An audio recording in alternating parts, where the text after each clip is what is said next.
ان میں سے ایک راز یہ بھی ہے کہ تمہاری ماں کا اس حویلی سے ایک بہت ہی گہرا رشتہ ہے۔ جاننا چاہتی ہو تو جاؤ خود کھوج لگاؤ۔ جس دن حقیقت کا معلوم ہو گیا نا، اس دن یہاں سے بھاگنے کا بھوت بھی جلد تمہارے سر سے اتر جائے گا۔ کسی سوچ کے تحت عائشہ اس کی سوچوں کا رخ دوسری جانب کرتی اس کو حیرت کے سمندر میں دھکیل گئیں، جو اس انکشاف پر حیران سی بھوچکا سی تھی۔ وہ چکرا کر رہ گئی۔ کچھ پل تو سمجھ ہی نہیں آیا کہ کیا کہے، اور جب ہوش آیا تو عائشہ بیگم وہاں سے جا چکی تھی۔ عائشہ بیگم تانیہ کو سخت لفظوں میں تنبیہ کے ساتھ ساتھ اس کا دھیان دوسری جانب لگا کر لان کے پیچھے سے ہوتی حویلی کے اندرونی حصے کی جانب جا رہی تھی کہ اچانک سائڈ پر سے ہو کر مڑتے ہی کسی وجود سے تصادم ہوتے ہوتے بچا تھا۔ بیٹا صحیح آپ یہاں؟ عائشہ بیگم نے سامنے شلوار قمیض کے ساتھ بلیک چادر کندھوں پر ڈالے کھڑے آریان کو دیکھ حیرانی سے پوچھا، جو اس کی یہاں موجودگی پر چونک سی گئی تھی۔ وہ اماں سرکار، آپ یہاں کیا کر رہی ہیں؟ نور سے تانیہ کی رہائش کے بابت پوچھتا وہ جو تانیہ سے ملاقات کے ارادے سے حویلی میں بھرے مہمانوں اور نگران کی نظروں سے بچتا بچاتا اس جانب آ رہا تھا کہ اپنی ماں کو یوں سامنے دیکھ کے ایک لمحے کو گڑبڑا گیا، لیکن پھر جلد ہی خود پر قابو کر اپنی ماں کے چہرے کی بدلتی رنگت کو دیکھ استفسار کیا۔ ہم یہاں ایک کام سے آئے تھے، آپ بتائیں آپ یہاں کیا کر رہے ہیں؟ جبکہ آپ اچھے سے جانتے ہیں کہ اس جانب کسی بھی مرد کا آنا منع ہے۔ عائشہ بیگم نے آریان کے چہرے پر نظریں ٹکائے پوچھا، جو سنجیدہ سا اپنی چادر درست کر رہا تھا، انداز ہنوز بے نیازی بڑھتے ہوئے تھا۔ میں بھی صرف اسی کام کی غرض سے آیا ہوں اماں سرکار جس کام کے لیے آپ یہاں موجود ہیں۔ آریان نے سنجیدہ سے انداز میں بڑے اطمینان سے ان کا اطمینان غارت کیا۔ کیا بکواس کر رہے ہو؟ تمہارا یہاں کیا کام ہے؟ آریان کے لہجے کی بے نیازی دیکھ غصے سے باز پرس کی۔ کیا مجھے وضاحت کی ضرورت ہے؟ آریان کے ٹھنڈے ٹھار لہجے میں دیے گئے جواب پر وہ لب بھینچ گئی، جبکہ عائشہ بیگم پریشانی سے ماتھے پر شکنوں کا جال لیے اسے غصے سے گھور رہی تھی۔ ہو گئی تمہاری بکواس، اب چلو یہاں سے۔ آریان کو قدم تانیہ کے حصے کی جانب بڑھاتے دیکھ اسے ہاتھ پکڑ کر روکا، جو اپنی آنکھیں میچ کر رہ گیا۔ میں نہیں، آپ جائیں اماں سرکار۔ بابا آپ کی غیر موجودگی محسوس کر کسی کو بھی آپ کی تلاش میں دوڑانے ہی والے ہوں گے۔ آریان نے بہت آرام سے اپنا ہاتھ ان کی گرفت سے آزاد کرواتے لبوں پر مصنوعی مسکراہٹ سجا کر کہا۔ عائشہ بیگم ہکا بکا سی آریان کی کارروائی دیکھ رہی تھی۔ آج سورج جانے کہاں سے طلوع ہوا تھا، پہلے وہ لڑکی اور اب یہاں ان کا بیٹا، سبھی اپنی کرنے پر تلے ہوئے تھے۔ آریان سنو بیٹا، میری بات سنو۔ عائشہ بیگم کا سخت لہجہ ایک دم ہی بدلا تھا۔ وہ آرام سے آگے کی جانب قدم بڑھاتے آریان کو دیکھ نرم لہجے میں پکارتی اسے روک چکی تھی۔ جی بولے؟ آریان نے رخ موڑے پوچھا۔ یہاں آؤ میرے ساتھ۔ پھر سے آریان کا ہاتھ تھامتی حویلی کے اندرونی حصے کی جانب بڑھی۔ یہیں بتائیں اماں سرکار۔ آریان بھی آج اپنے فیصلے پر اٹل تھا۔ تم اس لڑکی سے ملنا چاہتے ہو؟ اب کہ انہوں نے بھی بنا کوئی لگی لپٹی رکھے سیدھا سوال کیا تھا۔ جی، پرسکون لہجے میں یک لفظی جواب آیا تھا۔ لیکن کیوں؟ انہوں نے ایبرو اٹھا کر ایک بار اس کے خیالات جاننے چاہے۔ آخر وہ اس معاملے کی سنگینی کس حد تک جانتا تھا۔ جو سب کچھ اس حویلی میں ہو رہا ہے، اس کے بعد اس سوال کا کوئی جواز نہیں بنتا۔ آریان نے اخلاقیات کا دامن تھامے خود پر ضبط کرتے کہا۔ اس کا غصے سے سرخ پڑتا چہرہ دیکھ عائشہ بیگم ذرا ڈھیلی پڑی تھی۔ یہاں اب ایسا کچھ بھی نہیں ہو رہا جو تم اتنے غصے میں ہو، اپنے لہجے کی ناگواری چھپاتے کہا۔ میں جاؤں؟ کہتے ساتھ ہی قدم آگے بڑھائے۔ رک جاؤ آریان، پہلے میری ایک بات سن لو، ہمیشہ سمجھ لو، اس کے بعد شوق سے جہاں جانا چاہو چلے جانا۔ عائشہ بیگم کے لیے اب ترب کا آخری پتا پھینکنے کا وقت آن پہنچا تھا۔ آریان نے سوالیہ نظروں سے ان کی جانب دیکھا، جو خود بھی قدم قدم چلتی کچھ دوری پر کھڑے آریان کے قریب آ گئی تھیں۔ یقیناً مجھے تمہیں یہ بتانے کی قطعی کوئی ضرورت نہیں کہ پرسوں اس گھر میں تمہاری بہن کی شادی ہے۔ ان کی بے معنی باتوں پر آریان نے افسوس سے ان کی جانب دیکھا۔ تو یہ بھی یاد رکھنا، تمہارے اس قدم کے بعد بڑی سرکار اور تمہارے بابا اور چچا ہرگز چپ نہیں بیٹھیں گے۔ جلد بازی میں اٹھایا گیا تمہارا کوئی بھی قدم نورالعین کی زندگی پر بری طرح اثر انداز ہو سکتا ہے، اور اگر اس گھر کی ایک بیٹی کی ڈولی نہیں اٹھی تو شادی تو پھر تمہاری بہن کی بھی نہیں ہوگی۔ جن لڑکیوں کی بارات لوٹ جائے تو پھر جانتے ہو نا ان کے ساتھ کیسا سلوک ہوتا ہے۔ عائشہ بیگم نے صفاقی سے بولتے اسے تصویر کے دونوں رخ دکھائے تھے۔ ان کے الفاظ نے آریان کے قدم جکڑ لیے تھے۔ گھر مہمانوں سے بھرا پڑا تھا، ایسے میں آریان کے کسی بھی عمل کی خبر گاؤں میں جنگل میں آگ کی طرح پھیلتی، اور اس خبر پر یقیناً بڑی حویلی والوں کو اعتراض ہونا تھا۔ رشتہ داری اپنی جگہ، لیکن روایات سب کے لیے ایک جیسی ہی تھی۔ اگر آج آریان یہ قدم اٹھا رہا تھا تو کل ہر دوسرا ان سے بغاوت پر اتر آتا۔ اب بھی جانا چاہتے ہو تو شوق سے جاؤ۔ ایک پل کو آریان کے قدم ڈگمگائے ضرور، لیکن پھر وہ اپنے ارادوں کے تحت فی الحال ابھی صرف ایک ملاقات کا خواہاں تھا۔ آریان کو جاتا دیکھ عائشہ بیگم بکلا کر اس کی سمت بڑھی۔ آریان بیٹا رک جاؤ، اگر تم ملنا چاہتے ہو تو میرا تم سے وعدہ ہے، میں نور کی شادی کے بعد خود تمہاری ملاقات کروا دوں گی۔ فی الحال آریان کا یہ قدم کسی صورت درست نہیں تھا۔ اماں سرکار، اپنی ماں کی التجا کرتی نظروں کے آگے اب وہ ہارنے لگا تھا۔ اب سوال اس کی ایک نہیں دو بہنوں کی زندگی کا سوال تھا۔ چلو یہاں سے، اس سے پہلے کہ کسی کی نظر اس طرف پڑ جائے۔ عائشہ بیگم اسے بیچارگی سے اپنی جانب تکتا دیکھ جلدی سے وہاں سے لے کر نکلی، اس سے پہلے کہ وہ واپسی اپنی ضد پر اڑ جاتا۔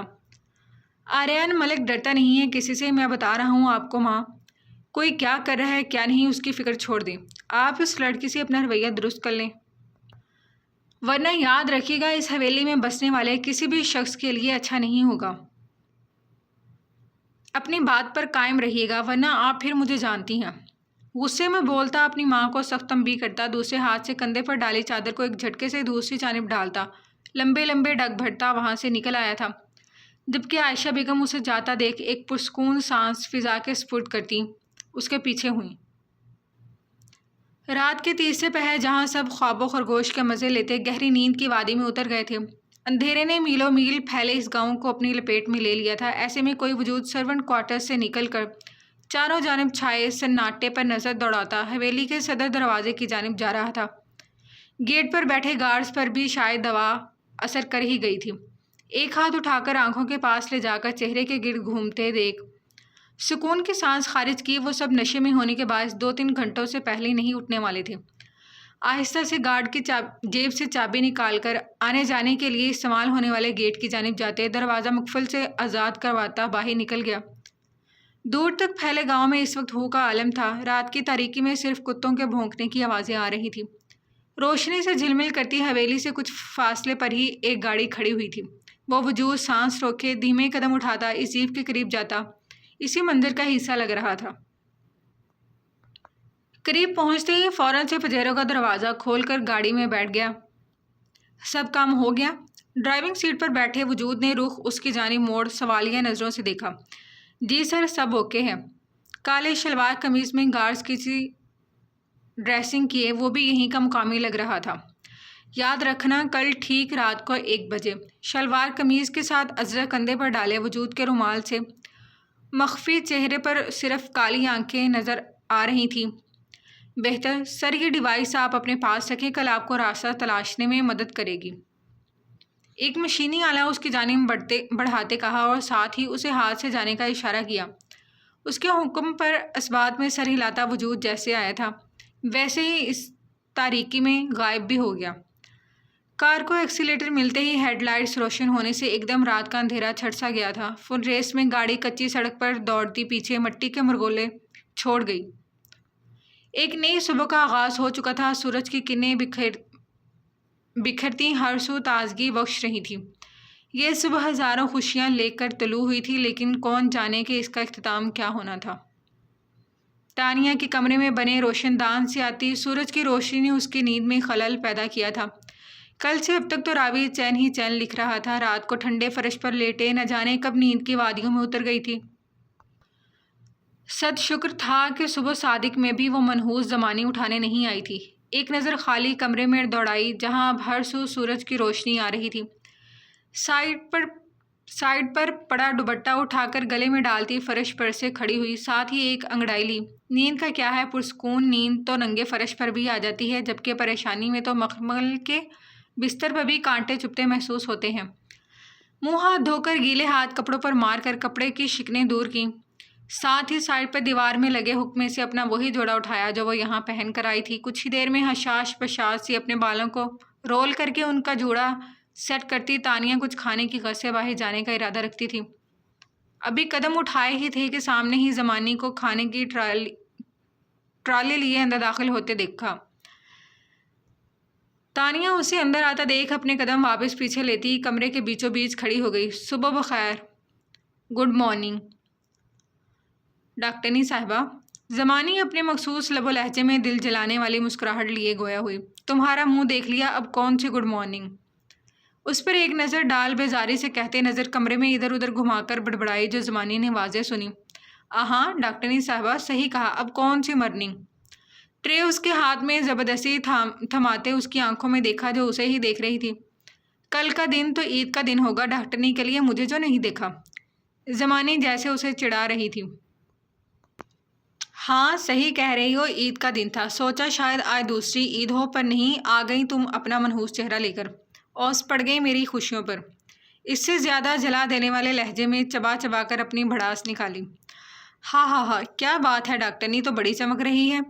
خوفناک سا کہکا لگا کر اس کے ارد گرد چکر لیتے استفہامیہ نظروں سے دیکھا۔ عید جو ٹھہری آج میری، تانیہ نے جل کر اسے گھورا۔ ہاں ہاں چل بی بی، تو کمرے میں عید منا، میں تو چلی۔ ہاں کمرے سے نہیں نکلنا، وہ کیا ہے نا، شادی والا گھر ہے، بڑے بڑے لوگوں کا آنا جانا لگا ہوا ہے، تو ہم نہیں چاہتے تجھ ونی پر کوئی ترس کھائے۔ اپنے انداز میں لہجے میں شیرنی لیے طنز کے تیر برساتی زمانی کمرے سے نکل گئی۔ تانیہ نے اسے دیکھ سر جھٹکا۔ زمانی منحوس ماری بڑبڑا کر ناشتے کی ٹرے اپنی جانب کھینچی جس میں رات کا سالن اور روٹی تھا۔ آج صبح سے ہی حویلی میں آنا جانا لگا ہوا تھا۔ آج نورالعین اور مہنور دونوں کی مائیوں اور مہندی کی رسم ایک ساتھ ہی رکھ لی تھی، اور پھر کل شادی اور ایک دن بعد بڑی حویلی میں نورالعین کا ولیمہ تھا، جبکہ زیغم اور مہنور کا ولیمہ الیکشن میں ناکامی کے باعث فی الحال کے لیے آگے بڑھا دیا تھا۔ بڑی حویلی والے آج صبح ہی اپنے پورے خاندان سمیت اس وقت بڑی سرکار کی حویلی پر موجود تھے۔ گاؤں میں رواج تھا کہ شادی سے کچھ دن پہلے ہی لڑکے والے بما اہل و عیال دلہن کے گھر ہی قیام کرتے ہیں، لیکن بڑی حویلی والے اس رسم کے لیے ہرگز نہیں مانے تھے۔ بڑی سرکار کے بہت اصرار کے بعد وہ صرف آج کی رات ٹھہرنے پر رضامند ہوئے تھے۔ شام کے گہرے ہوتے سائے میں ہر جانب خوشیاں ہی خوشیاں رقصاں تھیں۔ پوری حویلی کو دلہن کی طرح مختلف رنگوں کے پھولوں اور فینسی لائٹ سے سجایا گیا تھا۔ کئی ایکڑ پر پھیلے اس لان کی ایک جانب 2 اسٹیج لگائے گئے تھے جس کے بیچ موٹا سا پردہ حائل تھا، ایک جانب دلہنوں کی اور دوسری جانب دلہاؤں کے لیے تھی۔ اس طرح پورے لان کو 2 حصوں میں تقسیم کر کے ایک طرف مردوں کے لیے اور دوسری طرف خواتین کے لیے تھی۔ بڑی سرکار کے حکم کے مطابق اس شاندار سی سجاوٹ اور ماحول میں بھی پردے کا خاص خیال رکھا گیا تھا۔ سامنے ہی رنگ برنگے پھولوں کی لڑیوں اور لائٹ سے سجا زمین سے ذرا اوپر کو بنا اسٹیج نہایت ہی خوبصورت تھا، جس پر دلہن کے لیے خاص کر جھولا لگایا گیا تھا جس کی سجاوٹ بھی قابل دید تھی۔ شام کی پھیلتی شفق میں ٹمٹماتی روشنیوں میں عین سامنے نظر ڈالیں تو ماہ اور نور سبز اور آتشی رنگ امتزاج کے ایک جیسا جوڑا پہنے، ہم رنگ گوٹے کا دوپٹہ گھونگھٹ کے سے انداز میں ڈالے، گیندے کے پیلے پھولوں کے کنگن اور ماتھے پر بندی لگائے، کزن کے جھرمٹ میں سہج سہج کر قدم اٹھاتی اسٹیج کی جانب آ رہی تھی۔ رک جاؤ، تم لوگ ایسے وہاں نہیں بیٹھ سکتی۔ سامنے وجود کے روکنے پر ان دونوں کی پتلیاں حیرت کی زیادتی سے پھیل گئی تھیں۔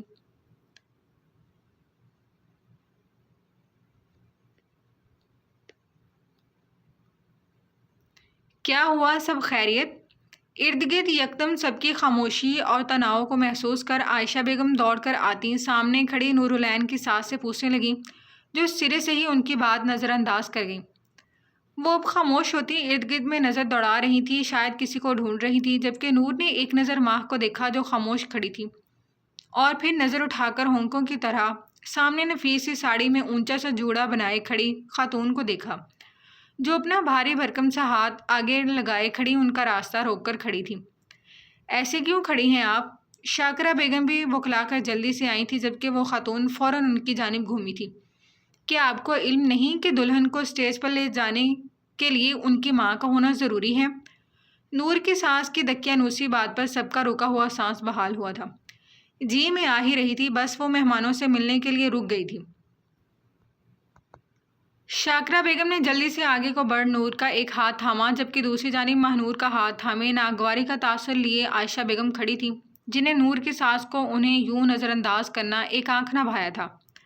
محفل میں چھایا تناؤ دلہنوں کے اسٹیج پر قدم رکھتے ہی زائل ہو گیا تھا۔ اب سبھی آہستہ آہستہ اسٹیج پر جا کر ہلدی کی رسم کرنے میں مگن تھے۔ اسٹیج پر بیٹھی نور اپنی ساس کی روایتی رسموں سے عاجز ہو چکی تھی، اوپر سے بڑی حویلی کے تمام بزرگ خواتین ہاتھ بھر بھر کر ہلدی لگانے کے بجائے تھوپنے میں مگن تھیں۔ اچھے خاصے صاف ستھرے چہرے پر بقول ان کے نکھار آئے گا کے چکر میں اس کی آنکھوں کو چھوڑ کر پورے منہ پر ہلدی مل چکی تھی۔ نور کو تو اس کی عجیب سی اسمیل سے الٹی آ رہی تھی، جبکہ برابر میں آرام سے صاف ستھرا چہرہ لیے بیٹھی ماں اس کی حالت دیکھ بہت مشکل اپنا قہقہ روک رہی تھی۔ اس کی مزاج شکل دیکھ صاف اندازہ لگایا جا سکتا تھا کہ اسے یہ سب کتنا ناگوار گزر رہا ہے۔ ارے لڑکیوں، سب ایک ہی دلہن کے پیچھے پڑ گئے، اسے بھی تو لگاؤ تھوڑی ہلدی۔ بڑی حویلی کی کسی خاتون کی آواز پر ماہنور ایک دم سیدھی ہو کر بیٹھی، ہونٹوں کی مسکراہٹ معدوم پڑ چکی تھی۔ البتہ اب نور شرارتی مسکراہٹ لیے اس کی التجا کرتی نظروں کو نظر انداز کر رہی تھی۔ صحیح کہہ رہی ہیں آپ، اپنی بہن کو سب سے پہلے ہلدی میں لگاؤں گی۔ نور اپنا جالی کا گھونگھٹ اوپر کر کے چہک کر بولتی، جلدی سے میدان میں کودی۔ وہ بھلا ایسے کیسے اتنا اچھا موقع ہاتھ سے جانے دیتی؟ دوسری جانب شاکرہ بیگم نے اسے آنکھیں دکھائیں جس کا فی الحال اس پر کوئی خاطر خواہ اثر نہیں ہوا تھا۔ نور بس کرو نا، اسے منہ پر رگڑ رگڑ کر لگاتا دیکھ ماں آہستہ آواز میں منمنائی۔ کیا بس ابھی تو بڑے دانت نکل رہے تھے؟ ہلدی سے چھپے چہرے میں چھوٹی چھوٹی آنکھیں نکال کر گھورا، جبکہ ماں اپنا سا منہ لے کر رہ گئی۔ بس بھی کر دو نور۔ شاکرہ بیگم نے اس کے سسرال والوں کو دیکھ دانت پیسے جو اپنے میں ہی مگن تھی۔ جی ماما، بس یہ منہ تو میٹھا کروا دوں پھر بس۔ نور نے نیلی پیلی مٹھائیوں میں سے ایک پوری مٹھائی اٹھا کر اس کے آگے بڑھائی، جو ذرا حیرت سے اپنی دوست کو دیکھ رہی تھی۔ اتنی بے وفائی؟ لو کھاؤ جلدی۔ نور کو چھوٹا سا منہ کھولتا دیکھ نور نے زبردستی پوری مٹھائی اس کے منہ میں ڈال دی، جیسے پھندا سا لگا تھا، لیکن پھر خود ہی آہستہ آہستہ سے چباتی ایک شکوہ کناں نظر سے نوازتی رخ پھیر گئی، جبکہ نور اپنی ماں کی گھوریوں کو نظر انداز کر اپنا کارنامہ انجام دے کر اب مزے سے بنا کسی کی پرواہ کیے ٹیشو سے اپنا منہ صاف کر رہی تھی۔ یخ، کیا گند بلا لگا دیا۔ پیلے ہوئے ٹیشو کو دیکھ نور نخوت سے اسے ایک طرف رکھ کر اونچا سا بڑبڑائی۔ نور! ماں نے ہاتھ دبا کر اسے خاموش رہنے کا اشارہ کیا۔ چپ کرو تم، میں کیا اب یہیں بیٹھی رہوں؟ اور تم کیا جوکر بن کر بیٹھی ہو؟ لو صاف کرو تم بھی، بالکل کھیتوں میں ہل چلانے والی دیہاتن لگ رہی ہو۔ نور نے آنکھیں دکھا کر اسے ڈپٹنے کے ساتھ ایک رومال اس کی جانب بھی بڑھایا اور ساتھ ہی آہستہ سے اس کے کان میں سرگوشی کی، جس پر ماں نے اسے گھورا، جس کی شکل اس سے کئی زیادہ دلچسپ لگ رہی تھی، لیکن اسے بتائے کون؟ نور خاموش ہو جاؤ، سب ہمیں ہی دیکھ رہے ہیں، ماں نے دبی دبی آواز میں کہتے بس گھورنے پر اتفاق کیا۔ سامنے ہی خواتین منہ کھولے نور کی حرکتیں ملاحظہ فرما رہی تھی، پر دوسری جانب پرواہ کسے تھی؟ نور، تمہاری دادی اسٹیج پر ہی آ رہی ہیں، اگر ان لوگوں کے سامنے اپنی ذرا سی بھی عزت برقرار رکھنا چاہتی ہو تو اپنا منہ بند رکھنا۔ شاکرہ بیگم نے پاس ان کے ساتھ بیٹھ کر دھیمے لہجے میں گھور کر تنبیہ کی۔ نور اور ماہنور دونوں فوراً سیدھی ہو کر بیٹھی تھی، جبکہ بڑی سرکار کے لان میں قدم رکھتے ہی سبھی احتراماً خاموش ہو کر کھڑی ہو گئی تھیں۔ اپنے مخصوص سفید جوڑے پر آج کے دن کی مناسبت سے ہلکے گلابی رنگ کا ہلکے جڑاؤ موتیوں سے مزین دوپٹے کے ساتھ سونے کی بھاری بھرکم سی جھمکیاں پہنی سب سے الگ اور منفرد سی اپنی اسٹک کی مدد سے پروکار چال چلتی اسٹیج پر آئیں۔ چشمے بدور، ماشاءاللہ چاند کا ٹکڑا لگ رہی ہیں آپ دونوں۔ ان کے پاس ہی صوفے پر بیٹھ کر سبز رنگ کے دوپٹے کے پار نظر آتے عکس کو دیکھ 5-5 ہزار کے کئی نوٹ ان کے سر سے وار کر پاس کھڑی ملازمہ کے ہاتھ پر رکھے، جو سب مستحقوں میں بانٹنے کے لیے تھے۔ اپنی حویلی میں آج سالوں بعد خوشیوں کے گیت بجتے دیکھ آبدیدہ ہوتی فرتے مسرت سے گویا ہوئیں۔ ماشاءاللہ، اللہ سائیں حویلی والوں کی خوشیاں یوں ہی شاد و آباد رکھے۔ اللہ سائیں بڑی سرکار کا سایہ ہم غریبوں پر یوں ہی قائم و دائم رکھے، یہی ہمارے مائی باپ ہیں، آمین۔ بڑی سرکار کا خوشی سے جھلمل کرتا چہرہ دیکھ گاؤں کی ایک بزرگ سی خاتون اپنے ہاتھ ہوا میں بلند کرتی دعائیں دینے لگی، جس پر سبھی نے آمین کہا، جبکہ بڑی سرکار کا سر غرور سے مزید بلند ہو گیا۔ یہ لوگ ان کے آگے غلام ہی رہیں گے، ان کے تو خون میں غلامی رچ بس گئی تھی، وہ بھلا کب ان سے آزادی چاہتے تھے۔ لان کے دوسرے حصے میں اس وقت آریان اور زیغم کے علاوہ سفیان ظفر ملک بھی موجود تھا۔ تینوں ہی آج کے دن کے لیے خاص تیاری کے ساتھ سفید کاٹن کی کلف لگے شلوار قمیض پر مہرون کلر کی پشاوری چپل پہنے مختلف رنگ کی کوٹی پہنے ہوئے تھے، جو آج کے فنکشن کے کوڈڈ ڈریس کی حیثیت رکھتی تھی۔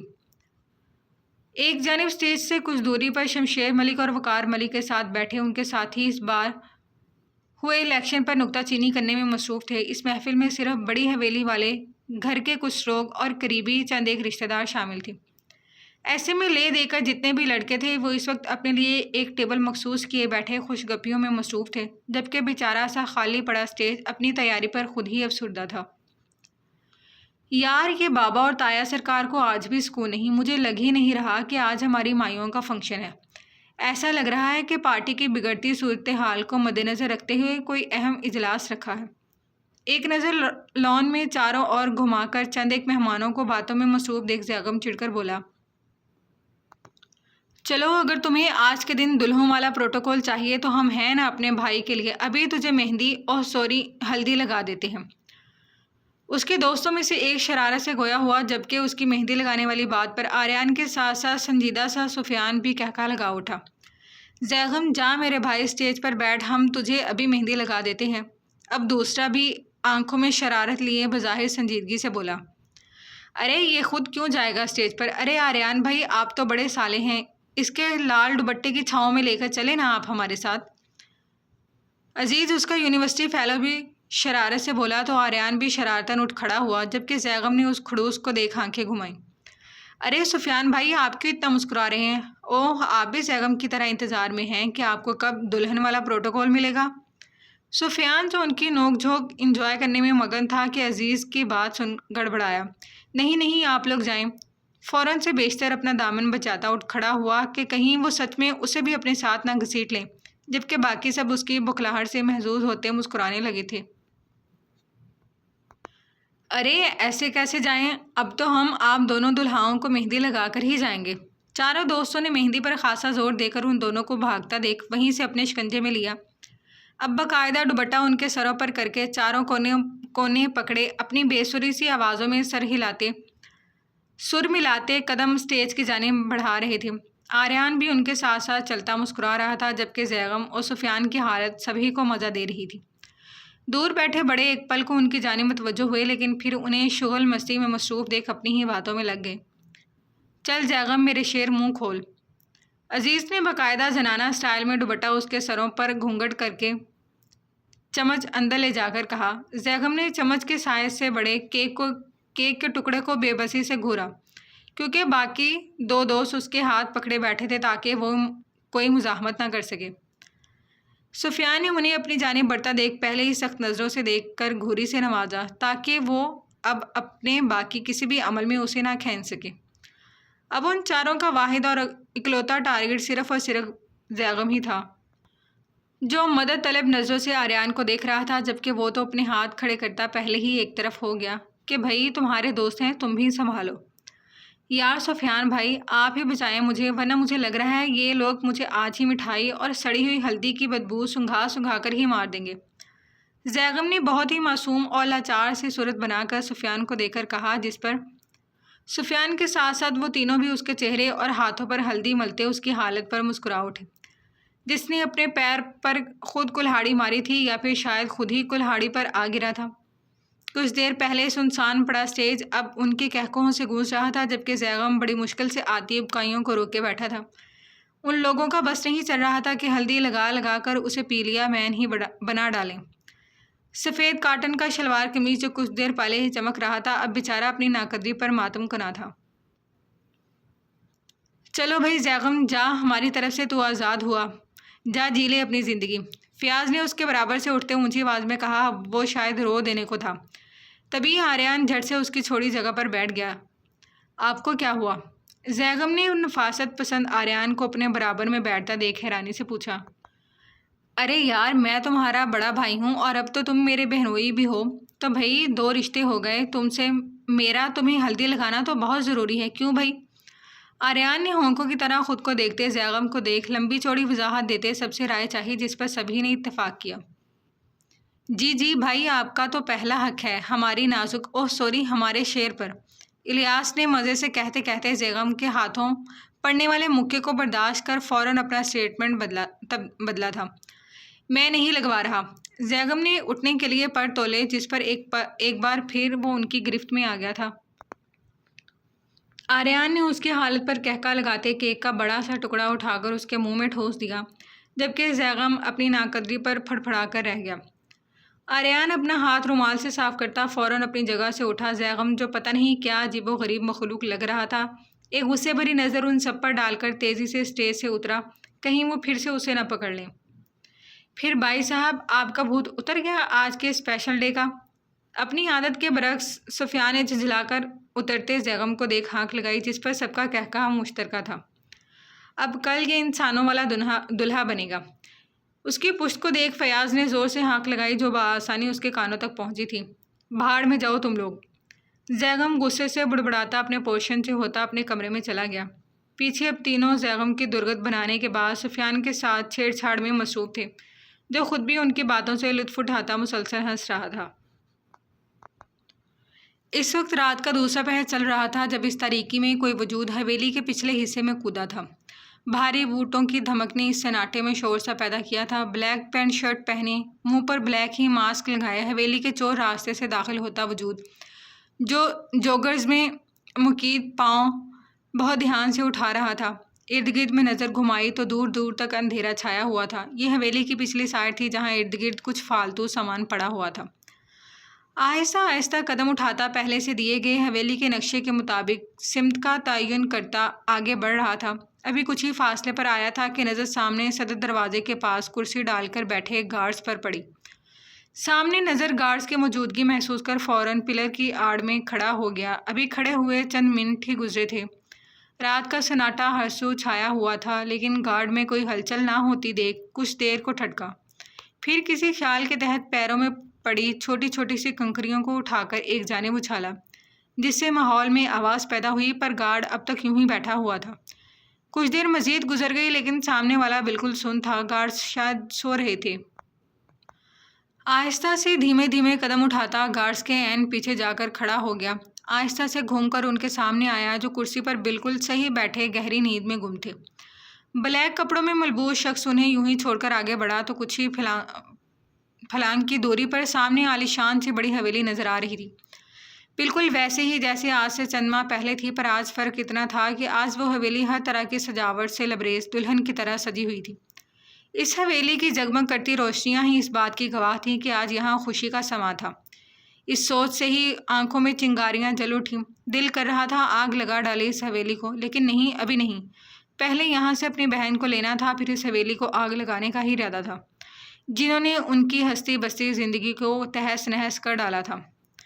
چاروں اور چھائے سناٹے پر نظر گھما کر آگے بڑھا، صدر دروازے کے سامنے سے جاتے دو راستوں پر سے گھوم کر ایک کا چناؤ کرتا سامنے نظر آتی بلڈنگ کی جانب بڑھا۔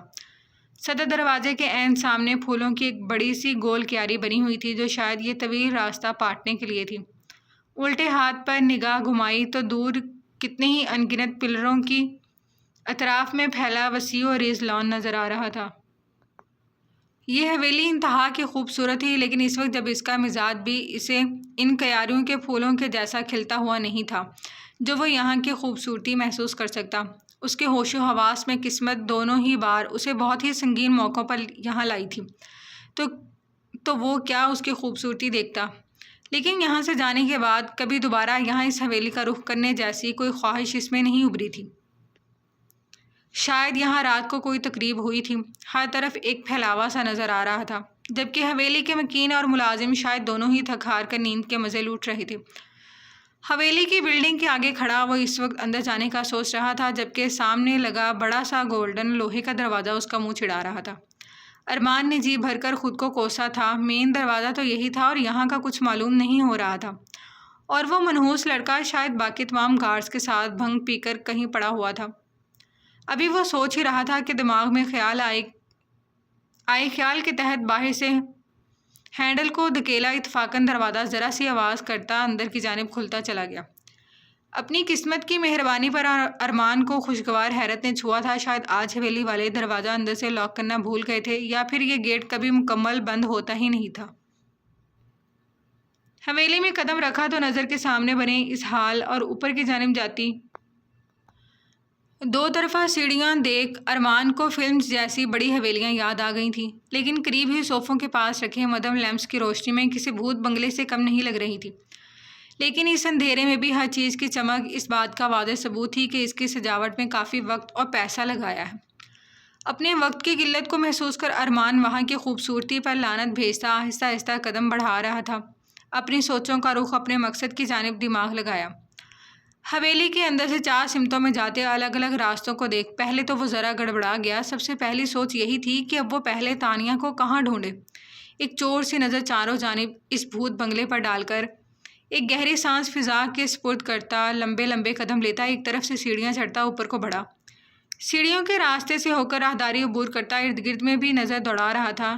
اس راستے میں ان گنت تصویریں اور مختلف قسم کی جدید اور قدیمی پینٹنگز لگی ہوئی تھیں۔ ہر چیز پر ایک سرسری سی نگاہ ڈالتا ہوا آگے بڑھ رہا تھا۔ سیڑھیوں کے ختم دونوں طرف میں لائن سے بنے ان گنت کمروں میں سے ایک کے دروازے کے پاس کھڑا کھولنے کا ہی سوچ رہا تھا جب کمرے سے باہر کی جانب آتا کوئی نازک سا وجود اچانک اس سے ٹکرا گیا، جبکہ ہاتھ میں پکڑا پانی کا جگ چھناک کی آواز سے رات کے پرسکون ماحول میں شور برپا کر گیا تھا۔ اس سے پہلے کہ وہ چیخ مار کر پوری حویلی کو اکٹھا کرتی، ارمان نے اس کے منہ پتہ نہیں آج دل بوجھل سا ہو رہا تھا۔ ایسا لگ رہا تھا کہ بہت کچھ غلط ہونے والا ہے۔ ساری رات جاگتی آنکھوں میں کٹ گئی تھی لیکن نیند آنکھوں سے کوسوں دور تھی۔ چند گھنٹوں میں فجر کی اذانیں شروع ہو جانی تھی، پھر تو حویلی میں جاگ ہو ہی جانے والی تھی۔ آج شام میں اس حویلی کی 2 لڑکیوں کی مائیوں تھی، لیکن اسے شادی کے دنوں میں باہر نکلنے کی بالکل اجازت نہیں تھی۔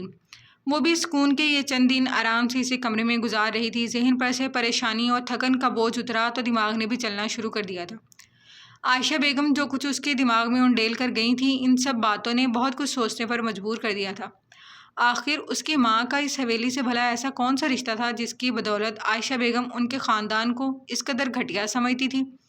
کل سے اب تک تانیہ اپنے سارے رشتہ داروں کو یاد کر چکی تھی، پر حویلی والوں یا یہاں کے کسی بھی شخص کا کوئی چہرہ یا بات تک اس کے ذہن کے پردے سے نہیں گزری تھی۔ اور آج صبح جو تانیہ نے دیکھا اس کے بعد اسے سب جاننے کا تجسس مزید بڑھ رہا تھا۔ صبح جب تانیہ کمرے سے باہر کو کھلتی کھڑکی کے پاس کھڑی گھر میں ہوتی تیاریاں دیکھ رہی تھی، جب اسے دور سے لان کے دوسرے حصے کے پیچھے پلر کی آڑ میں وہی سفید کپڑوں میں ملبوس وجود نظر آیا جسے وہ اس دن کے بعد فراموش کر چکی تھی۔ یہ بات چونکا دینے کے لیے کافی تھی۔ آخر وہ جو بھی تھی چھپ چھپ کر کیوں دیکھ رہی تھی؟ وہ کچھ اس انداز میں کھڑی تھی کہ تانیہ کی جانب اس کی پشت ہی نظر آ رہی تھی، جبکہ سامنے والا وجود نہ جانے دوسری جانب کیا تلاش کر رہا تھا۔ تانیہ نے تھک کر ساری سوچوں کو ذہن سے جھٹکا اور ایک لمبی سانس خارج کرتی وہیں نیم دراز ہو کر لیٹی اپنے گرد سوٹ کا دوپٹہ پھیلانے لگی جب اچانک اسے کچھ آوازیں محسوس ہوئیں۔ تانیہ نے چونک کر ارد گرد کا جائزہ لیا، جہاں صرف رات کو اندھیرے میں کھڑکی سے آتی چاند کی روشنی پھیلی ہوئی تھی۔ خوف تو اسے رہتا ہی تھا، پر شکر تھا کہ اس حویلی میں بڑی سرکار کی اجازت کے بغیر کسی کو بھی اس طرف آنے کی اجازت نہیں تھی۔ زمانے بھی صرف اسے کھانا دینے ہی آتی تھی اور پھر واپس اپنی راہ لیتی تھی۔ یہ حصہ حویلی کی مین بلڈنگ سے کافی فاصلے پر تھا، جبکہ سامنے جہاں وہ سفید لباس والی نظر آئی تھی وہ ایک الگ ہی تعمیر تھی جو حویلی کی سی کافی مشابہت رکھتی تھی، لیکن وہ عمارت بہت کم رقبے پر قائم تھی۔ اپنے سر کے نیچے ہاتھ رکھ کر لیٹی آیت الکرسی کا ورد کرتی جلد ہی نیند کی وادی میں اتر گئی، اس بات سے بے خبر کہ اگلی صبح اس کے لیے قیامت لے کر آنے والی ہے۔ نور کے منہ پر ہاتھ رکھتے ارمان نے اس کا رخ بدل دیا تھا۔ اب وہ دونوں اس انداز میں کھڑے تھے کہ نور کی پشت اب ارمان کی جانب تھی اور ارمان کا رخ مخالف سمت میں تھا۔ منہ پر سے آہستہ سے ہاتھ ہٹایا جو مسلسل خود کو آزاد کروانے کی کوشش میں بھرپور مزاحمت کر رہی تھی۔ کون؟ رات کے اس پہر منہ پر ماسک لگائے وجود کو بند ہوتی آنکھوں سے گھورتے استفسار کیا۔ اب تک وہ یہی سمجھی تھی کہ یہ شاید زیغم کی شرارت ہے، اسے ڈرانے کے لیے، اسی لیے پرسکون لہجے میں پوچھا، جبکہ 2 نظریں حیرانی اور بے یقینی سے نور کو اس لڑکے کے ساتھ کھڑا دیکھ رہی تھی۔ ان کے گھر کی عزت کسی غیر لڑکے کے ساتھ کھڑی تھی، یہی سوچ ان کے دماغ کی رگیں تن سی گئیں۔ ارے کون ہو بھئی؟ اس کے خاموش رہنے پر پھر سے پوچھا، ساتھ پیچھے رخ موڑنے کی کوشش مسلسل جاری تھی۔ جب ارمان نے اس کے دونوں ہاتھ پیچھے سے پکڑ کر اس کی کوشش ناکام بنا دی، ارمان کو ایک لمحہ لگا تھا اس چہرے کو پہچاننے میں۔ اب وہ ذرا حیران سا سوچ رہا تھا کہ اس مصیبت کو کیا کہے جو پتہ نہیں اس حویلی میں کیا کر رہی تھی۔ شاید وہ اس حویلی میں رہتی ہو۔ ارمان ابھی اپنی سوچ میں گم تھا کہ نور اس کی گرفت کمزور ہوتی محسوس کر جھٹکے سے اس کی جانب گھومتی خود کو آزاد کروا کر 2 قدم پیچھے ہٹی۔ وہ تو یہ سب زیغم کی شرارت سوچ رہی تھی، کسی اجنبی سے لمبے تڑنگے شخص کو چہرہ چھپائے دیکھ بے ساختہ چیخ اٹھے، چور چور چور! اس سے پہلے کہ وہ مزید چیخیں مار کر پوری حویلی کو جگاتی، ارمان نے ہڑبڑا کر اپنا بھاری مضبوط ہاتھ ایک بار پھر اس کے منہ پر رکھ دیا۔ جبکہ دوسری جانب شخص نور کی چیخ کو اس کا ڈرامہ سمجھ کر ان کی جانب رنگے ہاتھوں پکڑنے کے لیے آ رہا تھا۔ کانچ ٹوٹنے سے اتنا شور نہیں ہوا تھا جتنا اس کی چیخوں سے پرسکون ماحول کا سکوت توڑا تھا۔ ایک کمرہ، دوسرا کمرہ، تیسرا کمرہ، اور یوں ہی ایک ایک کر کے سارے کمروں کی لائٹس روشن ہونے لگی۔ سامنے آنکھیں پھاڑ کر کھڑی لڑکی کو دیکھ ایک ایک کر کے سارے کمروں میں روشنی ہوتے دیکھ ارمان کے حواس کھو گئے۔ چند لمحے تو اسے سمجھ ہی نہیں آیا کہ ایسی صورتحال میں کیا کرے، لیکن سب کو اپنی جانب دوڑتا دیکھ لمحے کی دیر کیے بنا وہ نور کو یوں ہی پیچھے کو دھکا دے کر سیڑھیوں کی جانب بھاگا تھا، لیکن جب تک بہت دیر ہو چکی تھی۔ پیچھے کی جانب جھٹکے سے گرتی نور اپنا گلا پکڑے بری طرح کھانس رہی تھی۔ ایک ایک کر کے سارے کمروں کے دروازے کھلے اور سب باہر کو نکل آئے۔ نیچے سے لے کر اوپر تک ان گنت لوگوں کی قطار دیکھ ارمان اپنا راستہ ہی بھول گیا تھا۔ تیزی سے اتر کر دوسری جانب دوڑا، لیکن جب تک سامنے اپنے ہڑبڑا کر اپنے حصے سے بھاگتا ہوا آریان اس طرف آتا اس اجنبی کو گریبان سے پکڑ چکا تھا۔ دوسری جانب نور کو زمین پر گرا دیکھ ماں کو اسے سنبھالنے کا اشارہ کرتا زیغم اسے یوں ہی کھانستا چھوڑ کر سیڑھیاں پھلانگتا پیچھے سے آ کر اس کا کالر دبوچ چکا تھا، جو خود کو آریان کی گرفت سے آزاد کروانے کی صحیح کر رہا تھا۔ کون ہو تم اور اندر کیسے آئے؟ آریان اس پر پیدر پہ مکے برساتا ہوا چیخ کر بولا۔ آخر کس کی اتنی ہمت بھی کیسے ہوئی کہ وہ ان کے گھر میں گھس آیا تھا، جبکہ شادی میں شرکت کے لیے ٹھہرے ہوئے تمام مہمان نیند کی خماری آنکھوں میں لیے حیرت سے یہ سارا تماشا دیکھ رہے تھے۔ اوپر کمروں سے نکلتے مہمان بھی اب ریلنگ کو پکڑ کر جھکے نیچے کے مناظر دیکھ رہے تھے، جہاں آریان اور زیغم کسی لڑکے کو بری طرح مار رہے تھے۔ رات کے اس پہر پوری حویلی شور سے گونج اٹھی تھی۔ شمشیر ملک، وقار ملک، عائشہ، شاکرہ بیگم اور گھر کے ٹھہرے تمام چھوٹے بڑے آہستہ آہستہ باہر کی جانب آتے اس بھیڑ کا حصہ بن گئے تھے، جہاں پہلے ہی ایک گھمسان کا رنگ چڑھا ہوا تھا۔ سب کے چہروں پر حیرت اور پریشانی کے تاثرات تھے۔ رات میں ہونے والے اس ہلچل میں کوئی بھی کچھ بھی سمجھنے کی پوزیشن میں نہیں تھا۔ آریان کون ہے یہ؟ کیا ہو رہا ہے یہاں؟ شمشیر ملک کی غصے سے چنگارتی آواز سنا آریان گہرے گہرے سانس بھرتا پیچھے ہوا، ساتھ ہی ہاتھ سے زیغم کو بھی پیچھے ہٹنے کا اشارہ کیا، جبکہ زمین پر پڑا ارمان زور زور سے کھانستا اپنی سانسیں درست کر رہا تھا۔ ان دو لڑکوں نے اسے اچھا خاصا پیٹ ڈالا تھا، اس بارے میں تو اس نے سوچا ہی نہیں تھا کہ اگر پکڑا گیا تو کیا ہوگا۔ اس کے نزدیک تو یہ سب بہت آسان تھا، وہ جائے گا، تانیہ کا کمرہ تلاش کرے گا، اسے اپنے ساتھ لے آئے گا اور ہمیشہ کے لیے وہاں سے نکل جائے گا، اور بس پھر قصہ ختم سمجھو۔ لیکن یہاں تو اس کی سمجھداری اور بازی دونوں اسی پر الٹی پڑتی اس کی اچھی خاصی درگت بنوا گئی تھی۔ پتہ نہیں بابا، شاید کوئی چور ہے۔ آریان درد سے کراہتے ہوئے اس وجود پر ایک نظر ڈال کر اس کی جانب بڑھا۔ بڑے سرکار کی عمر کا تقاضا تھا کہ وہ یوں اٹھ کر فوراً نہیں چل سکتی تھی۔ کچھ دیر اپنے بیڈ پر بیٹھی رہیں، انہیں نیچے سے ساری آوازیں آ رہی تھیں۔ جب دماغ اور آنکھیں دونوں حواس میں آئے اور منظر واضح ہوا تو اپنی اسٹک کے سہارے دھیرے دھیرے قدم اٹھاتی باہر آئیں۔ نور اپنی دادی کو وہاں آتا دیکھ جلدی سے اپنا دوپٹہ صحیح کرتی ایک طرف ہوئی۔ بڑی سرکار نے ایک غضب بھری نظر سب پر ڈالی۔ حویلی میں موجود ساری خواتین ڈر کر فوراً اپنے اپنے کمروں میں چلی گئیں، جو ہڑبڑاہٹ میں سب باہر آ گئی تھیں۔ اب صرف مین ہال میں تمام مرد ہی موجود تھے۔ کیا ہو رہا ہے یہاں پر؟ ایک نظر سب کو گھور کر تیز لہجے میں کہا۔ دادی سرکار، کوئی چور ہے جو ہماری حویلی میں گھس آیا ہے۔ زیغم کے جواب پر ارمان نے دل سے دعا کی کاش وہ اسے واقعی نہ پہچانے اور چور سمجھ کر جتنا چاہے مار لیں، لیکن ضروری نہیں کہ ہر دعا ہی قبول ہو۔ چہرہ کھول گیا آریان بیٹے اس چور کا۔ ان کے حکم پر آریان آگے بڑھا۔ نور اور ماں چھپ کر گھوم کر دوسری جانب اندھیرے والی جگہ پر کھڑی ریلنگ تھامے نیچے کا منظر دیکھ رہی تھی، جہاں اب ان سب کے چہرے ان کی ہی جانب تھے۔ ارمان نے اسے بڑھتا دیکھ ایک قدم اٹھ کر بھاگنا چاہا، پر زیغم نے اسے پہلے ہی دبوچ لیا۔ ارمان کو یہ سوچ ہی ڈرا رہی تھی کہ اگر انہوں نے اسے پہچان لیا تو وہ پھر اس کے ساتھ تو جو کریں گے سو کریں گے، لیکن اس سب کے بعد تانیہ کے ساتھ جو کریں گے وہ ناقابل برداشت تھا۔ تانیہ پر ہوتے کسی بھی ظلم سے وہ بے خبر نہیں تھا، وہ پہلے دن سے یہاں کے حالات سے واقف تھا۔ آرام سے بیٹھ جاؤ لڑکے، اس خوش فہمی سے باہر آ جاؤ کہ اب تم یہاں سے زندہ جا سکتے ہو۔ تم نے ہماری عزت کی طرف نگاہ ڈالی بھی تو کیسے ڈالی؟ اس کو بھاگتا ہوا دیکھ اتنی دیر سے خاموش کھڑے ظفر صاحب غصے سے دھاڑے، جبکہ ان سب نے گھوم کر ناسمجھی سے ان کی جانب دیکھا جو انہی کی طرف آ رہے تھے۔ کیا مطلب ہے اس بات کا ظفر ملک؟ کس عزت کی بات کر رہے ہو؟ بڑی سرکار نے صوفے پر بیٹھ کر کڑے تیوروں سے گھور کر پوچھا۔ اسی عزت کی جس کے منہ پر یہ لڑکا ہاتھ رکھ کر کھڑا تھا۔ شیشہ ٹوٹنے کی آواز سن کر ہی وہ جاگ چکے تھے۔ اپنے کمرے دروازے پر کھڑے ہو کر وہ دور سے ہی ارمان کا نور کے منہ پر ہاتھ رکھنا اور نور کا خاموش رہ کر کچھ دیر میں چیخنا، یہ سب ان کی تیز زیرک نگاہوں سے مخفی نہیں رہا تھا۔ نور کا چہرہ لٹھے کی مانند سفید پڑ گیا تھا، جبکہ حویلی میں بسنے والے مکین ہونکوں کی طرح ان کا چہرہ دیکھ رہے تھے، جو نہ جانے اپنی طرف سے ان دونوں کے بابت کیا کچھ اخذ کر چکے تھے۔ نورالعین کو نیچے بلوائیں۔ نور کے مطابق ظفر ملک کی بکواس سن کر بڑی سرکار غصے سے چیخی تھی، میری بیٹی نے کچھ نہیں کیا، اسے کیا معلوم یہ لفنگا کون ہے، وہ یہاں نہیں آئے گی۔ وقار ملک جلدی سے آگے بڑھ کر غصے سے بولے، وقار میں نے کہا نور کو یہاں بلواؤ۔ بڑی سرکار نے غضبناک تیوروں سے وقار کو گھورا تھا۔ ایک منٹ دادی سرکار، بڑے دادا نے جو کچھ دیکھا وہ نظر کا دھوکہ بھی تو ہو سکتا ہے، بلکہ نہیں، یہ سراسر دادا کی آنکھوں کا دھوکہ ہی ہے۔ آریان نے نور کی صفائی پیش کرتے ساتھ اپنی اور ظفر ملک کی بات کی نفی کی۔ آریان کی مداخلت پر جب سے خاموش کھڑا سفیان بھی بول اٹھا، یہ کیسے کہہ سکتے ہو تم آریان؟ دادا سرکار کہہ تو رہی ہیں، انہوں نے خود نور اور اس لڑکے کو ساتھ باتیں کرتے کھڑا دیکھا ہے۔ سفیان کے منہ سے نور کا نام اس طرح لینے پر سبھی کے ماتھوں پر ناگواری کے بل پڑ گئے تھے۔ بیٹا صحیح، آپ خاموش رہیں، ہم بات کر رہے ہیں۔ سب کے چہروں پر چھائے ناگواری کے تاثرات دیکھ ظفر صاحب نے معاملہ فہمی سے کام لیتے سفیان کو تنبیہ کی۔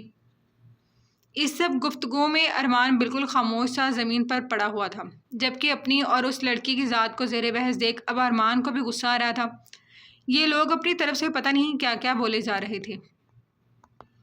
میری بیٹی یہاں نہیں آئے گی اماں سرکار، وہ کسی کی بھی جواب دہ نہیں ہے، جب اس نے کچھ کیا ہی نہیں تو میں کیوں اسے کٹہرے میں کھڑا کروں؟ وقار ملک نے ان سب کو دیکھ سخت لہجے میں باور کروایا، جبکہ بڑی سرکار بھی اب خاموش سی ہو گئی تھی۔ یہاں بات وقار کی بیٹی کی تھی، اس گھر کی عزت کی، تو پھر پوچھیں اس لڑکے سے کون ہے یہ، ہماری چار دیواری میں کیا کر رہا ہے؟ پلیز اب آپ لوگ یہ مت کہیے گا کہ یہ چور ہے، اس کی حالت دیکھ کہیں سے بھی چوروں والی نہیں لگ رہی۔ سفیان ناگواری سے بول کر ظفر کے اشارے پر ایک طرف کو ہو گیا تھا۔ آریان کپڑا ہٹاؤ اس کے چہرے سے۔ بڑی سرکار کے حکم پر آریان فوراً آگے بڑھا تھا، جبکہ سب کی نظریں کالے کپڑوں میں موجود اس لڑکے پر ہی مرکوز تھیں، جو اپنے پہناوے سے گاؤں کا تو ہرگز نہیں لگ رہا تھا۔ آریان نے ایک جھٹکے سے اس کے منہ پر سے کپڑا ہٹایا تھا، اس کا جھکا ہوا سر دیکھ سب اسے پہچاننے کی کوشش کر رہے تھے، پر بالکل کالے لباس میں ملبوس اس لڑکے کو دیکھ آریان ناسمجھی سے اس کی جانب جھکا تھا۔ زیغم نے سب کو تجسس سے اس کی جانب دیکھتا دیکھ پیچھے سے بال پکڑ کر اس کا چہرہ اوپر کو اٹھایا تھا۔ سفیان بجلی کی سی تیزی سے اس کی جانب آیا تھا، جبکہ اس کا چہرہ دیکھ وہاں موجود سبھی لوگوں کو سانپ سونگھ گیا تھا۔ ریلنگ پر جھکی کھڑی نور حیرت سے چونک کر سیدھی ہوئی تھی۔ یہ تو وہی منال والا لڑکا تھا، پر وہ یہاں اس کے گھر میں کیا کر رہا تھا؟ وہ یہاں پہنچا کیسے؟ نور پریشان سی دوڑ کر اپنے کمرے میں چلی گئی تھی۔ ماں اسے یوں بھاگتا دیکھ خود بھی اس کے پیچھے بھاگی تھی۔ دیکھیں اس کا چہرہ، یہ لڑکا کہیں سے آپ لوگوں کو چور لگ رہا ہے؟ صحیح کہہ رہے ہیں دادا سے، یہ آپ کی بیٹی کے یہاں بلانے پر یہاں موجود ہے۔ آخر ایک انجان اتنے سخت پہرے کے باوجود یہاں پہنچا کیسے؟ اور چوری کرنے کے لیے اسے نور کا ہی کمرہ ملا تھا۔ سفیان اسے دیکھتے ہی سمجھ گیا تھا کہ یہ کوئی شہری لڑکا ہے، اور اپنی سوچ کے مطابق وہ یہی سمجھ سکا تھا۔ ہر لفظ چبا چبا کر بولتا، آخر میں طنزیہ ہنسی ہنسا تھا، ایسا نہیں ہے یہ وہ۔ سب کے خاموش رہنے پر آریان کو سمجھ نہیں آیا کہ کیا کہے، جبکہ ارمان اب اٹھ کر کھڑا ہو چکا تھا۔ کیا پتہ اسے نور نے ہی بلوایا ہو، ذرا پوچھیں اس سے حویلی کا دروازہ کس نے کھولا اس کے لیے؟ سفیان کی باتیں سن وہاں موجود سبھی لوگوں کو طیش آ رہا تھا، جبکہ ظفر صاحب بھی اب ناگواری سے بڑی سرکار کی جانب دیکھ رہے تھے۔ خاموش ہو جاؤ لڑکے، خبردار اگر ہماری بیٹی کے بارے میں ایک لفظ بھی کہا تو۔ وقار کے کچھ بھی بولنے سے پہلے شمشیر ملک غصے سے دھاڑے تھے۔ میں چپ ہو جاؤں گا، لیکن کل صبح آپ کس کس کو جواب دیں گے، کس کس شخص کی زبان پکڑیں گے جب سب آپ سے آپ کی بیٹی کی بارات واپس جانے کا پوچھیں گے؟ سفیان نے طنزیہ بھرے انداز میں حقارت سے کہتے ان سب کے سروں پر بم پھوڑا تھا۔ سفیان بیٹے آپ یہ کیا کہہ رہے ہیں؟ خاموش بیٹھی بڑی سرکار نرمی سے گویا ہوئی تھی۔ معاف کیجیے گا دادی سرکار، لیکن میں اب آپ کی پوتی سے شادی نہیں کروں گا۔ سفیان کے خشک لہجے پر وہاں موجود سبھی لوگوں کو جھٹکا لگا تھا۔ سفیان میرے بھائی، تم غلط سمجھ رہے ہو، میں بتاتا ہوں تمہیں، وہ نور سے ملے نہیں آیا، وہ میری بھی۔ آریان اس کے قریب جاتا اس کی غلط فہمی دور کرنا چاہتا تھا، لیکن اس سے پہلے ہی بڑی سرکار بیچ میں بول اٹھی، سفیان، یہ لڑکا نور سے ملنے نہیں آیا، ہم آپ کو کہہ رہی ہیں۔ اس سے زیادہ ہم اپنی پوتی کی صفائی میں آپ سے کچھ نہیں کہیں گے۔ بڑی سرکار بھی اٹل لہجے میں گویا ہوئی تھی، وہ بھلا کیوں صفائیاں دے کر اپنی پوتی کا کردار مشکوک کرتی؟ پر دادی سائیں، یہ غلط سمجھ ہے، مجھے بتانے تو دیں۔ آریان نے اپنی طرف سے کوشش کی پر بڑی سرکار کے اشارے پر خاموش ہو گیا۔ صفائی ان لوگوں کو دی جاتی ہے آریان ملک جن کے کردار میں کھوٹ ہوتا ہے، جو قصوروار ہوتے ہیں۔ ہماری پوتی بے قصور ہے، اس کے کردار میں کوئی کھوٹ نہیں۔ ہمیں اپنی تربیت پر پورا یقین ہے۔ یہ فیصلہ ہم آپ پر چھوڑتے ہیں ظفر ملک، اب آپ کی باری ہے بڑے پن کا ثبوت دینے کی۔ بڑی سرکار نے غصے سے جبڑے بھینج کر کھڑے وقار اور شمشیر پر ایک نظر ڈال ظفر ملک کو کہا، جو اپنے پوتے کے غصے سے سرخ چہرے کو دیکھ رہے تھے، ہمیں کچھ وقت دیں بھابھی صاحب۔ ظفر ملک نے اس گاؤں کے سربراہ کی جگہ اب اپنے رشتے سے پکار کر بہت کچھ باور کروانے کی کوشش کی تھی۔ کس لیے وقت مانگ رہے ہیں آپ دادا سرکار؟ بابا سرکار، میں جا رہا ہوں۔ دادا صاحب کو بتا دیجیے گا کہ میں ان کی عزت اور رشتہ داری کی خاطر ایک ایسی لڑکی سے شادی ہرگز نہیں کر سکتا جو پہلے ہی کسی اور میں انوالو ہو۔ سفیان کسی کی بھی بات خاطر میں لائے بغیر ناگواری سے بولتا اس حویلی کی چوکھٹ پار کر گیا، جبکہ اس بار کسی نے بھی اسے روکنے کی کوشش نہیں کی تھی۔ وقار ملک کو اپنے سر پر حویلی کی چھت گھومتی ہوئی محسوس ہوئی تھی۔ اس سے پہلے کہ وہ فرش پر گرتے، آریان نے فوراً انہیں سنبھالا تھا۔ بابا سائیں، زیغم دوڑ کر ان کی جانب آیا تھا۔ آریان نے ان کے گرتے وجود کو سنبھال کر صوفے پر لٹایا تھا۔ زنان خانے میں پردے کی آڑ میں کھڑی عائشہ بیگم نے شاکرہ کو سنبھالا، جو اس وقت اچانک آئی قیامت پر صدمے سے نڈھال تھی۔ وقار ملک اس وقت اپنے کمرے میں موجود بستر پر لیٹے بے ہوش تھے، جنہیں آریان کچھ دیر قبل ہی یہاں چھوڑ کر گیا تھا۔ آریان ارمان کو ناگوار نظروں سے گھورتا اسے ایک کمرے میں بند کر گیا تھا۔ جب تک بڑی سرکار کوئی حکم نہ سناتی وہ اس سے کچھ بھی نہیں کہہ سکتا تھا۔ اوپر سے اس شخص کی وجہ سے اس کی بہن کی شادی ٹوٹ گئی تھی۔ آریان اور زیغم تو اس کی شکل دیکھ کر غصہ آ رہا تھا، جسے وہ بڑی مشکل سے ضبط کیے بیٹھے تھے۔ ارمان خود بھی شرمندہ سا بنا کسی مزاحمت کے چپ چاپ دیوار سے ٹیک لگائے بیٹھا تھا۔ اس نے ایسا تو ہرگز نہیں چاہا تھا، وہ تو بس اپنی بہن کو یہاں سے لے کر جانا چاہتا تھا، جو ابھی بھی پتہ نہیں کہاں گم تھی۔ وقار کے سرہانے بیٹھی شاکرہ صدمے سے نڈھال بالکل خاموش تھی۔ شادی سے ایک روز قبل ان کی بیٹی کی شادی ٹوٹ گئی، یہ کوئی چھوٹی بات نہیں تھی۔ وہ یہ بھی اچھے سے جانتی تھی جن لڑکیوں کی شادی ٹوٹ جاتی تھی پھر وہ ساری زندگی ایسے ہی گزار دیتی تھی، لیکن ان سے کوئی شادی نہیں کرتا۔ اپنی بیٹی کا سوچ کر اس وقت ان کا دل غم سے پھٹا جا رہا تھا، لیکن اب سب ختم ہو چکا تھا۔ کمرے میں ایک طرف کو خاموش کھڑی نور اپنے ماں باپ کی حالت دیکھ آنکھوں میں آئی نمی بے دردی سے پونچھتی آہستہ سے کمرے سے نکل گئی۔ صبح کی وہ پھوٹنے والی تھی، رات کا اندھیرا رخصت ہو گیا تھا۔ روشنی مٹی کے کچے مکانوں پر دستک دیتی ہر جانب اپنے پنکھ پھیلا رہی تھی۔ لہلہاتے کھیتوں میں صبح کی پہلی کرن پڑنے سے ہر جانب ایک خوشگوار سما بن گیا تھا، پر ارمان کے دل کا موسم کچھ خاص اچھا بھی نہیں تھا۔ ڈرائیونگ سیٹ پر بیٹھا ارمان غصے سے جبڑے بھینچے کچے پکے راستوں پر سے ہوتا مسلسل گاڑی بھگاتا چلا رہا تھا۔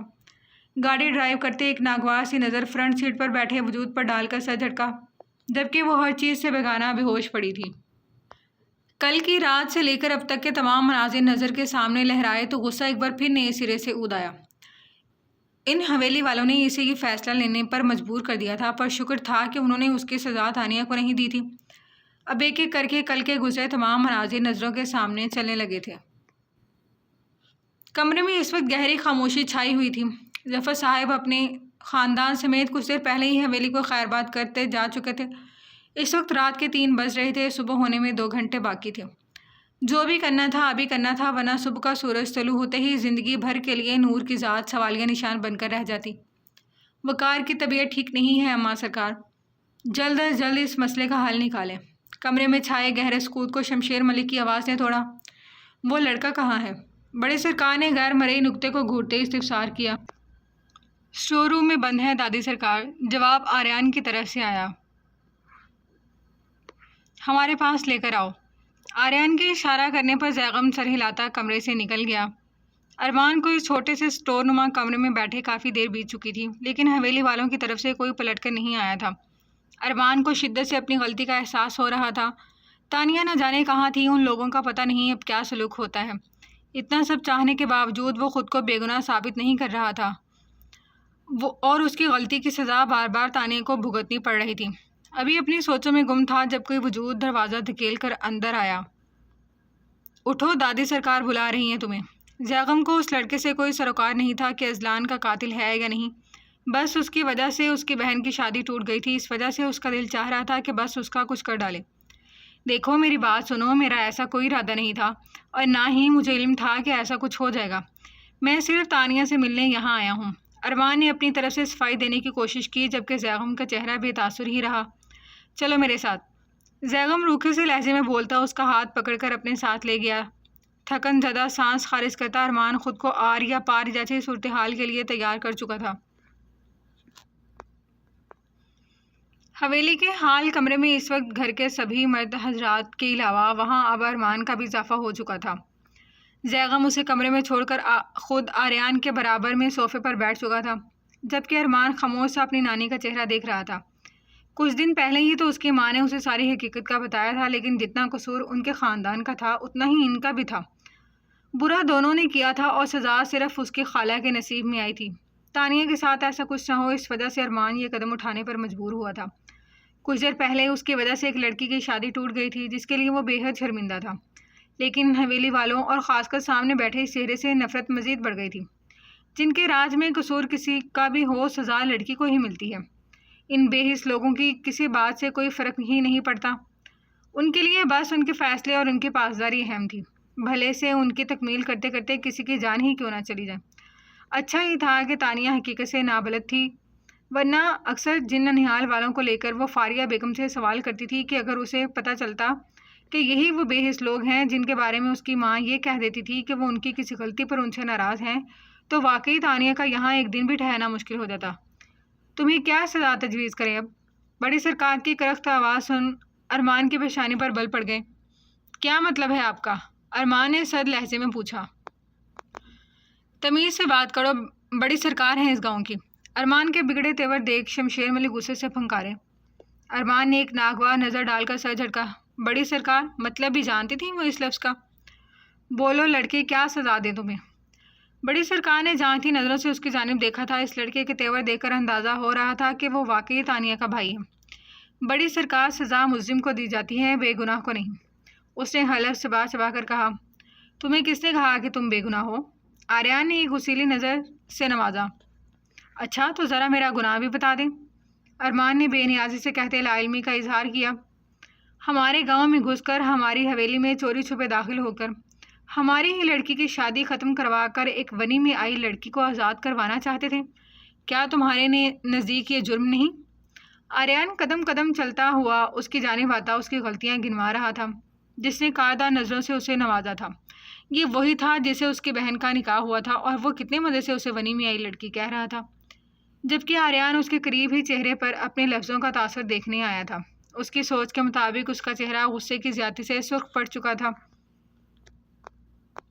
اپنے ہمارا بھائی کے قتل کے جرم میں، جس کا قتل میں نے کیا ہی نہیں، مجرم کی جگہ اس کی بہن کو خون بہا میں لینا آخر کون سا انصاف تھا؟ ارمان غصے سے بول رہا تھا، چاہتے ہوئے بھی وہ اپنی آواز دھیمی نہیں رکھ سکا تھا۔ آواز نیچے کر کے بات کرو لڑکے۔ بڑی سرکار کے اشارہ کرنے پر آریان خاموش ہی رہا، جبکہ انہوں نے خود تنبیہ کرنا ضروری سمجھا۔ اذلان کے ذکر پر شمشیر ملک کا غم نئے سرے سے زندہ ہوا تھا۔ جرم تو تم نے کیا ہے اور سزا بھی تمہیں ضرور ملے گی، ابھی اور اسی وقت۔ بڑی سرکار کی تیز آواز حویلی میں گونج رہی تھی، جبکہ دروازے کے پار کھڑی نور اپنی قسمت میں ہونے والے فیصلے سے ناآشنا پریشان حال سے چوکھٹ کے پار کھڑی ہوئی تھی۔ آریان، بڑی سرکار کی آواز پر آریان فوراً آگے آیا۔ حکم دادی سائیں، نکاح خواہ کو بلوائیں۔ بڑی سرکار کے حکم پر سبھی سکتے میں آ گئے تھے۔ اماں سرکار، نکاح خواہ کو کیوں؟ شمشیر ملک نے حیرانی سے پوچھا۔ اس لڑکے کا اور نور کا نکاح ہوگا ابھی اور اسی وقت۔